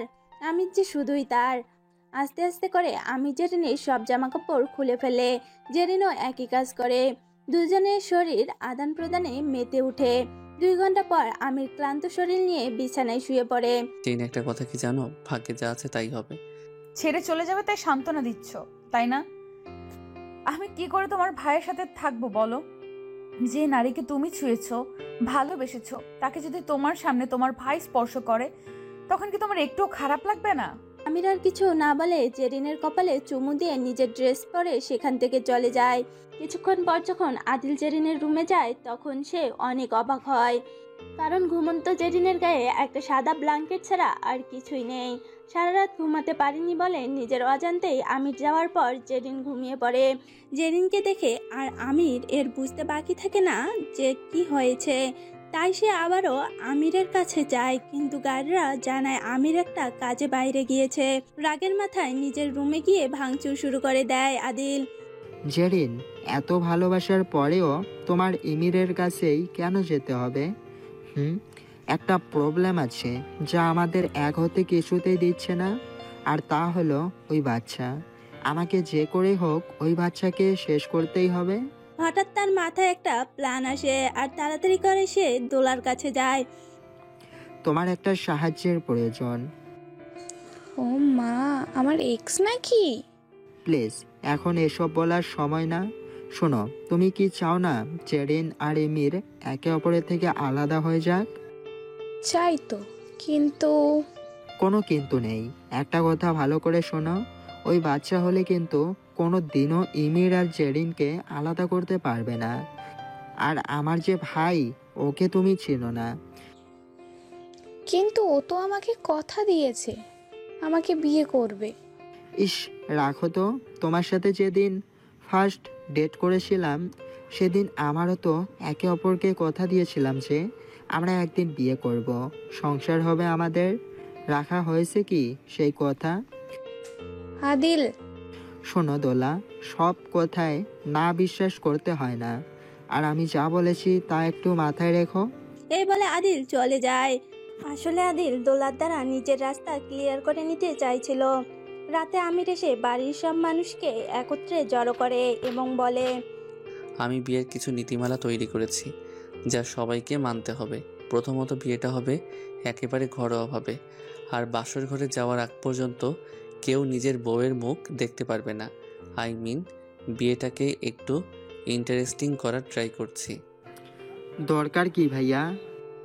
আমার দরকার আছে, আর তুই কথা না বললেই হ্যাপি হব। কারণ ভুলে যাস না, আমি কিন্তু তোর সাথে জেরিনের বিয়েটা দিচ্ছি। শোনো, এমনিতেই ওর আর আমার বিয়েটা হয়ে যেত, কারণ তুমি ওকে অনেক কষ্ট দিয়েছো, আমি না। এটা ভুলে যেও না। আর একটা নারীর ভেতরে থাকা কষ্টগুলো কতটা ভয়ানক প্রতিশোধ পরিণত হয় তুমি জানো না। পরশু বিয়ে, আমি এখন আর কোনো ঝামেলা চাই না। রাতে আদিলের অনেক মন খারাপ ছিল, তাই সে ছাদে গিয়ে মদ খেতে লাগে। তখন হঠাৎ সেখানে দোলা আসে। দোলা, তুমি এখানে? একটা কথা বলবো? আমি তো পরশু ঠিকই আমিরকে পেয়ে যাব, আর তুমিও তো জেরিনকে পেয়ে যাবে। কিন্তু দেখো না, আমাকে আমি লাভই করে না। তোমাকে জেরিন কতই না ভালো হতো যদি আল্লাহ সবার ভাগ্যে নিজের ভালোবাসার মানুষকে রাখতো। কিন্তু আমার মনে হচ্ছে কি জানো, আমি না আমিরকে মন থেকে ভালোবাসিনি। আসলে সত্যিই বলেছিলে, সম্পত্তির লোভ আমাকে শেষ করে দিয়েছে। না পেলাম ভালোবাসা, না হতে পারলাম কারো ভালোবাসা। সত্যি বলেছ, জেরিনও আমাকে একটুও ভালোবাসে না। কথায় আছে, মন থেকে যে ভালোবাসার সৃষ্টি হয় তার বিচ্ছেদ করানো সহজ নয়। জেরিন আর বউ হলেও আমি হ্যাপি হতে পারবো না। কারণ কি জানো? কারণ সে আমাকে না, আমার ভাইকে মন থেকে ভালোবাসে। এখন মনে হচ্ছে আমরা অতীতে বড় একটা ভুল করে ফেলেছি। আমার না বলতে গেলে আমি নিজের পায়ে নিজেই কুড়াল মেরেছি। শোনো, অতীতের ভয়ঙ্কর স্মৃতি আমি অনেক আগেই নিজের জীবন থেকে মুছে ফেলেছি। কিন্তু এর মানে এই নয় যে আমি তোমাকে ভালোবাসিনি। সত্যি আমি তোমাকে নিজের জীবনের থেকেও বেশি ভালোবাসতাম। কিন্তু এটা ভুলে যেও না, সেই দিন তুমি নিজের ভুল স্বীকার না করে আমাদের সুন্দর সম্পর্কটাকে শেষ করে দিয়েছিলে। আমি জানি আমি সেই দিন ভুল করেছি, সেই ভুলের ক্ষমা হয় না। কিন্তু আমি আমার ভুল থেকে একটা শিক্ষা ঠিকই গ্রহণ করেছি, আর তা হচ্ছে লোভে পড়ে সঠিক মানুষকে হারানোর যন্ত্রণার ভয়াবহতা। চলো নিচে চলো, এখানে থাকলে তোমার শরীর খারাপ হয়ে যাবে। তুমি তো অন্য একটা মেয়েকে লাভ করো, তাহলে আমাকে নিয়ে চিন্তা করো কেন? দোলা প্লিজ, আমি কেমন তা তুমি ভালো করে জানো। রাতে দোলা আর আদিল দুজনেই বিয়ে নিয়ে চিন্তায় পড়ে যায়। একটা ভুল সিদ্ধান্ত যদি তাদের সকলেরই জীবন নষ্ট করে দেয় তখন কি হবে। এভাবেই বিয়ের দিন চলে আসে। আজ তাদের বিয়ে, অথচ আমির বাদে সবারই মন খারাপ। জেরিনের মনে একটাই ভয়, আর তা হলো আমির অন্যের হয়ে যাওয়া। আর আদিল আর দোলা পড়ে আছে অতীতের করা ভুল নিয়ে। বিয়ের সময় জেরিন কিছুতেই কবুল বলতে চাচ্ছিল না, কারণ সে এসব মেনে নিতে পারছিল না। কিন্তু আমির তাকে আগেই বাধ্য করেছিল, বাচ্চা হারানোর ভয় দেখিয়ে। কোনো রকমে তাদের বিয়ে ঠিক মতো হয়েই যায়। আজ রাতকে নিয়ে কত আশা, কত প্ল্যান ছিল আদিলের, কিন্তু এখন আর এইসব কিছুই হচ্ছে না। কারণ সে জানে জেরিন তাকে এমনিতেও মেনে নেয়নি। কেন জানি দোলার কথা খুব মনে পড়ছে। সব কি বদলে যাওয়া সম্ভব না? মনে হয় না এমন কিছু হবে। দুই ভাইয়ের বাসর ঘর অনেক সুন্দর করেই সাজানো হয়েছে। দুই ভাইয়ের রুমে তাদের বউ। কারোর মন ভালো নেই, কারো চোখে অশ্রু আর কারো মনে কষ্ট। এদিকে আদিল বাসর ঘরে না গিয়ে ছাদে চলে যায়। এই খবর যখন আমিরের কাছে যায় তখন সেও ছাদে যায়। কিরে ভাইয়া, তোর তো খুশির দিন আজ, তাহলে তুই এখানে কেন? তুইও তো আজ জেরিনকে পেয়েছিস, তাহলে তুই এখানে কেন? আমি কখনোই সুখী হতে পারবো না রে ভাই। জেরিন আমাকে না তোমাকে ভালোবাসে, এটা আমি বুঝতে পেরে গিয়েছি। আমার জায়গায় তোমার থাকার কথা ছিল। আমি অনেক কিছু ভেবেছি এসব নিয়ে। এমন একটা মানুষকে নিজের করে পাওয়ার স্বপ্ন দেখা উচিত না, যার সাথে সম্পর্ক তৈরি হওয়া সম্ভব না। শোন, এসব বলে লাভ হবে না। জেরিন একা বসে আছে, এখন তোর উপরও একটা দায়িত্ব আছে, বলে যাস না। আর শোন, তুই একটা কাজ কর, এই মাস্কটা পরে নিজের রুমে যা। ও একটা কথা শোন, তুই একটু আমার রুমে যা আগে। তোর রুমে কেন? আরে দোলার কি যেন একটা ইম্পর্টেন্ট কথা ছিল তোর সাথে, কথাটা অনেক দরকারি, তাই তুই তাড়াতাড়ি করে আগে কথাটা শুনে আয়। আমি এখানেই আছি, তোর কথা শেষ হলে আমি রুমে যাব। যা শুনে আদিল সেখান থেকে চলে যায়। অন্যদিকে ইমির নিজের রুমে না গিয়ে আদিলের রুমে ঢোকে। রুমের দরজা খোলা শব্দ পেতেই জেরিনের ভয়ে দম বন্ধ হয়ে যায়। আমির জেরিন এর ভয় দেখে মুচকি হাসি দেয়, কিন্তু চোখ তুলে তাকাতেই জেরিন অনেক অবাক হয়ে যায়। আপনি এখানে? এখানে মানে? বাসর করতে এসেছি তোমার সাথে। ছোট ভাইয়ের বউকে এসব বলতে লজ্জা করে না? কিসের লজ্জা? কিসের লজ্জা মানে? এত মানেটা নিয়ে বুঝি না, শাড়ি খোলো। মাথা নষ্ট তোমার, নিজের বউয়ের কাছে যাও। তুমি খুলবে নাকি আমি? আছে, আসবে না। আমি আদিলকে ভালোবাসি না, এটা যেমন সত্যি তেমনি আমি আমার নিজের স্বামীর সাথে বেইমানিও করতে পারবো না। বলে বাবা, অনেক ভালোবাসো নাকি তোমার প্রাণপ্রিয় স্বামীকে? জেরিন আর কিছু বলার আগেই টান দিয়ে আমিরকে জেরিন ধরে ফেলে আর পাগলের মতো কিস করা শুরু করে। শোনো বেবি, তুমি আমার, শুধু আমার অধিকার একমাত্র তোমাকে ছোঁয়ার। এই বলে সে এক এক করে জোর করে জেরিনের গায়ে শাড়ি খুলে ফেলে। তারপর সে নিজের হাতের ছোঁয়ায় জেরিনকে পাগল করে দিতে শুরু করে, কিন্তু জেরিন বারবার তাকে বাধা দিচ্ছিল, যা তার একটুও পছন্দ হচ্ছিল না। তাই সে জেরিনকে ধাক্কা দিয়ে বলে, নে শাড়িটা পরে ফার্স্ট নিচে আয়, প্রশ্ন শুনতে চেয়েছি। ভয়ে জেরিন বলে, আমি আসছি, তুমি যাও। কিন্তু তার মাথার মধ্যেও একটাই প্রশ্ন, যেই মানুষটা একটু আগে তার সাথে শারীরিক সম্পর্কে জড়ানোর জন্য এত কিছু করছিল, সে কি করে এখন এমন আচরণ করতে পারে। কিছুক্ষণ পর নিচে গিয়ে দেখে তার আগেই সেখানে আমিরের বাবা মা, আমির, দোলার বর, আদিল সকলেই উপস্থিত। মনের মধ্যে একটাই ভয় কাজ করছিল তার, না জানি এবার আমির আদেশ করে দেয় হল রুমেই বাসর করতে। ছেলেটাকে দিয়ে তার 2 পয়সারও বিশ্বাস নেই। এখানে কেন সবাই? ঠিকই ভাইয়া, আমরা এখানে কেন এত রাতে এসেছি? দোলা বলল যে তুমি নাকি ডেকেছো। বুঝি না, এর কাছে গেলে বলে ওর কাছে যাও, আবার ওর কাছে গেলে বলে আমার কাছে আসো। শোন, আমি অনেক ইম্পর্ট্যান্ট একটা কথা বলবো, বিশেষ করে তুই আর জেরিন মন দিয়ে শোন। আগে তুই আমাকে অ্যান্সার দে, তুই কি সত্যি জেরিনের সাথে থাকতে চাস? কেউ কিছু বলবে না, সবটা তোর উপর নির্ভর করছে। আমি সত্যি থাকতে চেয়েছিলাম, কিন্তু জেরিন তো আমাকে ভালোই বাসে না। তুমি কি ভালোবাসো আমাকে জেরিন? কখনোই না, কারণ আমি আমিরকেই ভালোবেসেছি আর সারা জীবন ওকেই ভালোবাসবো। যতই তুমি আমার স্বামী হও না কেন, আমি বাধ্য হয়ে এই বিয়েটা করেছি, বুঝতে পেরেছো? কিন্তু কি আর করার, আমরা এখন ওকে অপরের জীবন সঙ্গী। হয়েছে, থামো তোমরা সবাই। এটা শুনে দোলা বলে ওঠে, যদি এই প্রশ্ন আমাকে করা হয় তাহলে আমি আদিলকেই বেছে নেব, কারণ মনে হয় না আমির আর আমার মধ্যে ভালোবাসা আছে, আর হওয়াটাও সম্ভব নয়। কারণ কি জানো, সে সারাটা জীবন আমাকে নিজের ভাইয়ের বউয়ের জায়গায় রেখেছে। যাক, এত না ঘুরিয়ে বলেই দেওয়া যাক, আসলে সবার বিয়ে তো ঠিকই হয়েছে, কিন্তু একটাও সত্য বিয়ে না। মানে কি ভাইয়া? বোকা ছেলে, তুমি হয়তো না পড়েই সাইন করেছো, ওইখানে বিয়ের কোনো লিখাই ছিল না, তাই না দোলা? এটা শুনেই দোলা হেসে বলে, হ্যাঁ, এটা সত্যি কথা, আর এসব কিছু আমি আগে থেকেই জানতাম। মানে কি দোলা? জেরিন আর আদিলের মুখে একই প্রশ্ন। আসলে কয়েকদিন আগে দোলা আমার কাছে এসেছিল, সে নিজেকেই বলে এই বিয়ে সে করতে চায় না। আর সবের মূল কারণ হচ্ছে সে নিজের ভুল বুঝতে পেরেছিল। সে চায়নি একটা মানুষকে ঠকিয়ে অন্য একটা মানুষকে এভাবে বিয়ে করতে, এতে করে কারো জীবনই সুখ আসবে না। আর সে আমাকে বারবার একটা রিকোয়েস্ট করেছিল, আদিল যেন আমাকে নিজের লাইফে আবার অ্যাকসেপ্ট করে নেয়, হয়তোবা সেটাই আমার জন্য বেস্ট অপশন হবে। আর সেদিন আমার মাথায় একটা প্ল্যান আসে।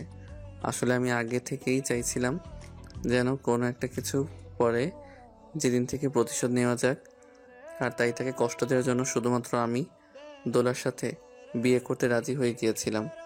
কিন্তু আমি নিজেও দোলাকে, তোমাকে একদমই পছন্দ করি না, তাকে সবসময় নিজের বোনের চোখেই দেখতাম। তাই আমি দোলাকে বলি, তুমি যদি আদিলকে নিজের লাইফে ফিরে পেতে চাও তাহলে আমার কথা মতো কাজ করতে হবে। সে কোনো দ্বিধাবোধ করেনি, আর তারপর থেকে আমাদের প্ল্যান অনুযায়ী কাজ শুরু হয়ে যায়। এত তাড়াতাড়ি যে বিয়েটা করে ফেলবো এইসব আমার মাথায় আগে আসেনি। কিন্তু আমি শুধুমাত্র একটা জিনিসই জানতে চেয়েছিলাম, আদৌ কি আদিল এবং জেরিন নিজেদের রিয়েল ভালোবাসার মানুষকে বুঝতে পারে কিনা। কিন্তু আমি ভাবতে পারিনি যে জেরিনকে শুধুমাত্র আদিল আবেগ দিয়ে বিয়ে করতে চেয়েছিল। আমি আদিলকে নিজের জায়গায় কল্পনা করি, যেমন আমি রাগের মাথায় দোলাকে বিয়ে করার সিদ্ধান্ত গ্রহণ করেছি, তেমনি আদিলও দোলাকে দেখানোর জন্য জেরিনকে বিয়ে করার মতো পরিস্থিতিতে চলে এসেছিল। তার মানে আমির আমার বিয়ে মিথ্যে, তাই না? ম্যাডাম, এটা শুনে জেরিন খুশিতে কান্না করে দেয়। তুমি কি করে ভাবলে আমি তোমার জায়গায় অন্য কাউকে বসাবো? এটা কখনোই সম্ভব না। আমি তো দেখতে চেয়েছিলাম আসলে তুমি আমাকে ভালোবাসো কিনা। কোন কথা দিয়ে তোমার সাথে? একটা মানুষকে তো কতভাবেই পরীক্ষা করা যায়। এত বেশি সিরিয়াস জঘন্য উপায় কেন বেছে নিলে তুমি? হয়েছে আমার উপর আর রাগ করে থেকো না। এমনিতেও এটা আমাদের রাগ করার সময় না। আর শোনো, কাল তোমার আর আমার সুন্দরভাবে আয়োজন সহকারে বিয়ে হবে। আর আরেকটা কথা কি জানো, বাবা কিন্তু এই বিষয় সম্পর্কে জানতো, কিন্তু তারাও তোমাকে বুঝতে দেয়নি। এটা শুনে আদিল এবং জেরিন দুজনেই তাদের বাবা মার দিকে অবাক দৃষ্টিতে তাকায়, আর বাবা মা তাদের দিকে তাকিয়ে মুচকি হাসি দেয়। তখনই দোলা বলে ওঠে, সবার তো সব কিছু ঠিক হয়ে গেল, আটকা পড়ে গেলাম আমি আর আদিল, আমাদের কিছুই হবে না। এটা শুনে তাদের মা বলে, শোনো, এটা সম্পূর্ণ তোমার এবং আদিলের বিষয়। তোমরা যদি নিজেদের মাঝে সকল ঝামেলা ভুলে গিয়ে আবারও এক হাতে হতে চাও, তাতে আমাদের কোনো আপত্তি নেই। আমরা সাদরে তোমাদেরকে গ্রহণ করে নিব। কিন্তু একটা কথা সারা জীবন মনে রাখবে, যে কোনো পরিস্থিতি আসুক না কেন, জীবনেও নিজের ভালোবাসার মানুষের হাত ছাড়া যাবে না। আজ না হয় তোমার লাইফের সব ভুল ঠিক হয়ে গিয়েছে, কিন্তু পরবর্তীতে তো এমনটা নাও হতে পারে। এটা শুনে দোলা অনেক লজ্জা বোধ করে, কারণ সবকিছু তো তার লোভের কারণেই হয়েছিল। সরি জেরিন, তোমাকে আমি অনেক কষ্ট দিয়ে ফেলেছি, আমাকে পারলে ক্ষমা করে দিও। আসলে ভাইয়া ঠিকই বলেছিল, ভালোবাসার মানুষ যখন কষ্ট দেয় তখন একটা মানুষ রাগের মাথায় যে কোনো সিচুয়েশন না বুঝে সিদ্ধান্ত নিয়ে নেয়। তাও তো ভালো, আমাকে আর পস্তাতে হয়নি। দোলা এসব শুনে আদিলের হাত ধরে বলে, will you marry me? Adil এটা শুনে খুব খুশি হয় যে দোলা নিজ থেকে তাকে বিয়ের জন্য প্রস্তাব দিয়েছে। আর শুধুমাত্র সেই নয়, বরং সকলেই খুশি হয়ে যায়। আদিল আর কোনো কিছু না বলে দোলার প্রস্তাবে রাজি হয়ে যায়, আর এতে করে বাড়িতে সকলের মনে আনন্দের বন্যা বয়ে যায়। একসাথে দুটো আনন্দ পেয়ে সকলেই অনেক খুশি হয়ে যায়। কাল তাদের বিয়ে খুব সুন্দরভাবে, এবার তাদের বিয়ে হবে, সকলের মনের ইচ্ছা পূরণ হবে, সকলে নিজের ভালোবাসার মানুষকেও পাবে। সব ঠিকঠাক হয়ে গেলে মা বাবা আমির, জেরিন, আদিল, দোলা সকলকে নিজ নিজ রুমে যেতে বলে। মা, কাল তো বিয়ে হবেই, আমি একটু দোলার কাছে না হয় থাকি? রুমটা এত সুন্দর করে সাজানো হয়েছে, এত কষ্ট কি করে বৃথা যেতে দেই বলো? মার খাবি তুই। না মা, যাচ্ছি। আমির আর কিছুই বলে না। জেরিনও অনেক খুশি, এত কষ্ট যে এই সুখের দিনটা দেখার জন্যই করা। জেরিনকেও তার হবু শাশুড়ি নিজের রুমে পাঠিয়ে দেয়, কিন্তু মন তো খালি আমিরকে চাইছে। কি করা যায়, আমিরেরও একই অবস্থা। ঘড়ির কাঁটায় রাত যখন 1টা বাজে তখন পুরো বাড়ি নীরব। আস্তে আস্তে করে আমির নিজের রুম ছেড়ে জেরিনের রুমে চলে যায়। গিয়ে দেখে জেরিন একেবারে ফ্রেশ হয়ে মাত্র বের হয়েছে। হা কি সুগন্ধ! কোন পারফিউম এটা? হুমা, তুমি? তোমার মা যদি দেখে ফেলে? ইস, রাখো তো। এই বলেই সে নিজের দিকে জেরিনকে টান দেয়। আজ আমাদের ভালোবাসা পূর্ণতা পাবে, যাই করো বা কেন।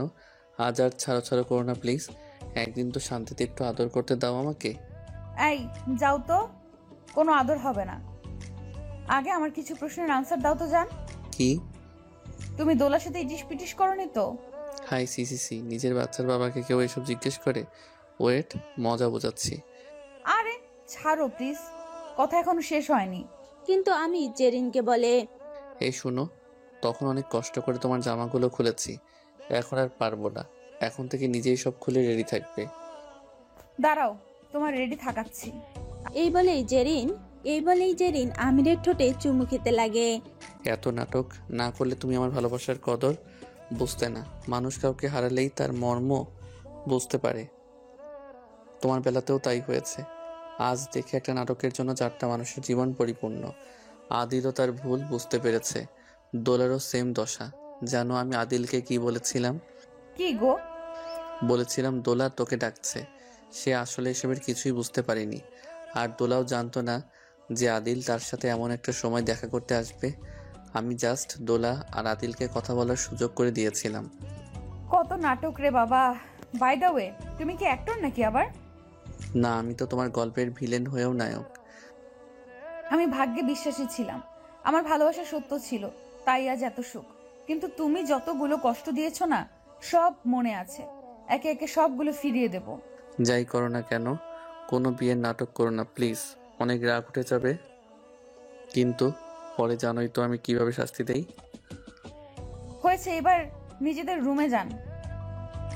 আপনার মা যদি একবার দেখে তাহলে জানে মেরে ফেলবে। বের হন আমার রুম থেকে। জান বের করে দিচ্ছ? কাল বিয়ে হলে যা হওয়ার হবে। কপাল। হয়েছে, যাও যাও। উস উস। মশা তাড়াচ্ছ বুঝি? না, তোমার ভাগ্য ভালো, কারণ মশা হলে তো ততক্ষণে তোমার হাতের নিচে পড়ে ভর্তা হয়ে যেত। এই বলে জেরিন দরজা লাগিয়ে দেয়। ওদিকে আদিল আর দোলার মধ্যেও একই অনুভূতি। দোলা, একটা কথা জিজ্ঞাসা করি, তুমি কি আমার ভাইয়ের সাথে শারীরিক সম্পর্ক করেছো? মোটেও না, তোমার ভাই তো আমার দিকে ফিরেও তাকাতো না। কারণ সে হয়তো অনেক আগে থেকেই চেয়েছিল যেন আমরা আগের মতো এক হয়ে যাই, নিজেদের ভুল বুঝতে পারি। জি, তোমাকে আর কিছু বলার মতো ক্ষমতা নেই আমার, কারণ আমি নিজেই লজ্জিত। যাই হোক, তুমি আমাকে ক্ষমা করে দিও, তাহলেই হবে। ক্ষমা করতে পারি, তবে একটা শর্ত আছে। আচ্ছা, তোমরা দু ভাই এমন কেন, সব কিছুতেই শর্ত রাখো? এই যে ম্যাডাম, এত কিছু শুনতে চাইনি, শর্ত রাখবেন কি না সেটা বলুন। যদি পারি তাহলে ঠিকই রাখবো, রাখবো না কেন? আরে ডোন্ট ওয়ারি, তুমি ঠিকই পারবে। তুমি কাছে আসছো কেন? আমি কিন্তু তোমার মতিগতি ঠিক বুঝতে পারছি না। একদম চুপ সোনা, এটা 1-2 দিনে চাওয়া পাওয়া নয়, বরং কয়েক বছরের সমা আকাঙ্ক্ষা। এই না না বলছি প্লিজ, কাল তো বিয়েই। কিন্তু কে শুনে কার কথা? সকালে উঠতেই নতুন একটা জীবন শুরু হয়। হ্যাঁ, এই জীবনটার জন্যই তো সকলের এত অপেক্ষা করছিল। পুরো বাড়ি ফুল দিয়ে ডেকোরেশন করা হয়, ফুলের গন্ধ সবটা ছড়িয়ে গিয়েছে। দুই ভাইয়ের আজ একসাথে বিয়ে। খুব তাড়াতাড়ি ঘর আলো করে নতুন সদস্য এই বাড়িতে আসবে। এর থেকে বেশি খুশি কি চায় আমির আর আদিলের বাবা মা। সুন্দর করে দুই বউকে সাজানো হয়।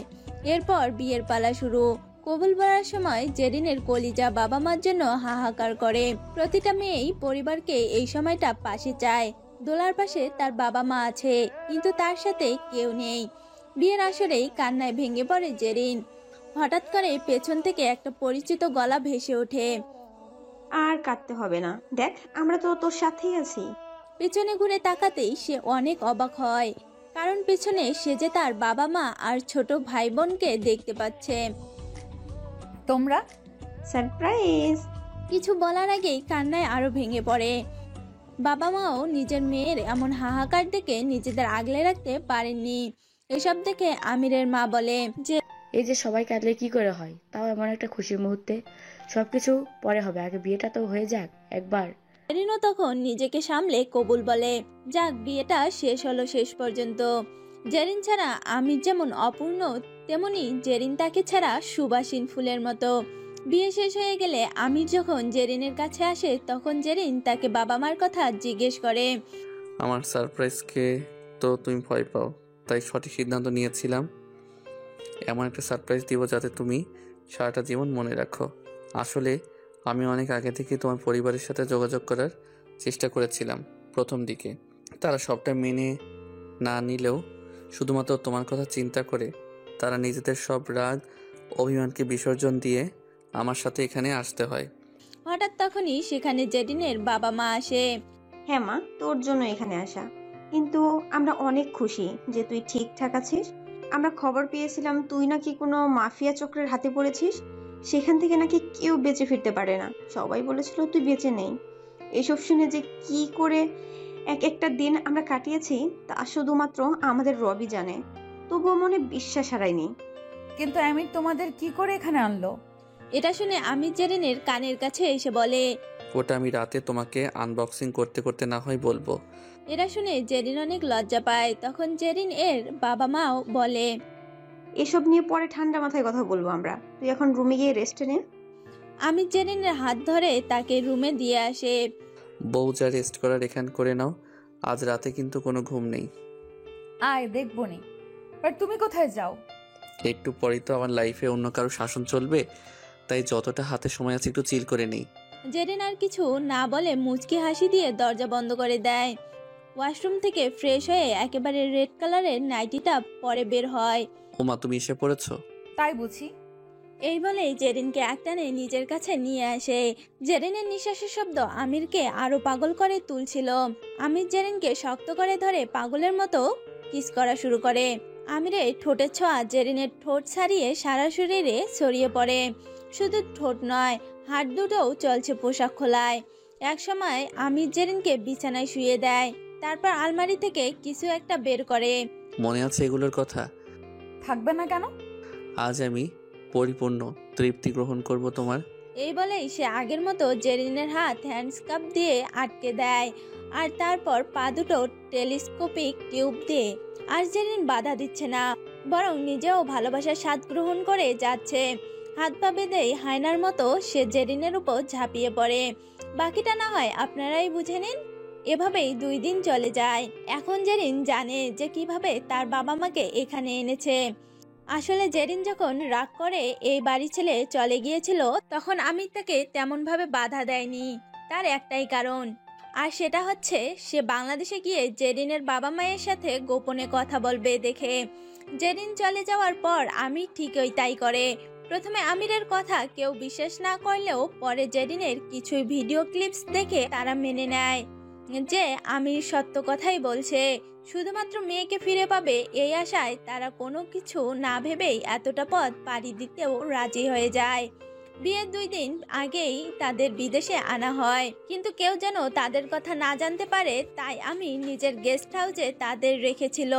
তার কাছে মনে হয়েছিল বিয়ের দিন মা বাবাকে কাছে পাওয়ার থেকে বড় আর কোনো সারপ্রাইজে জেরিনের জন্য হতে পারে না।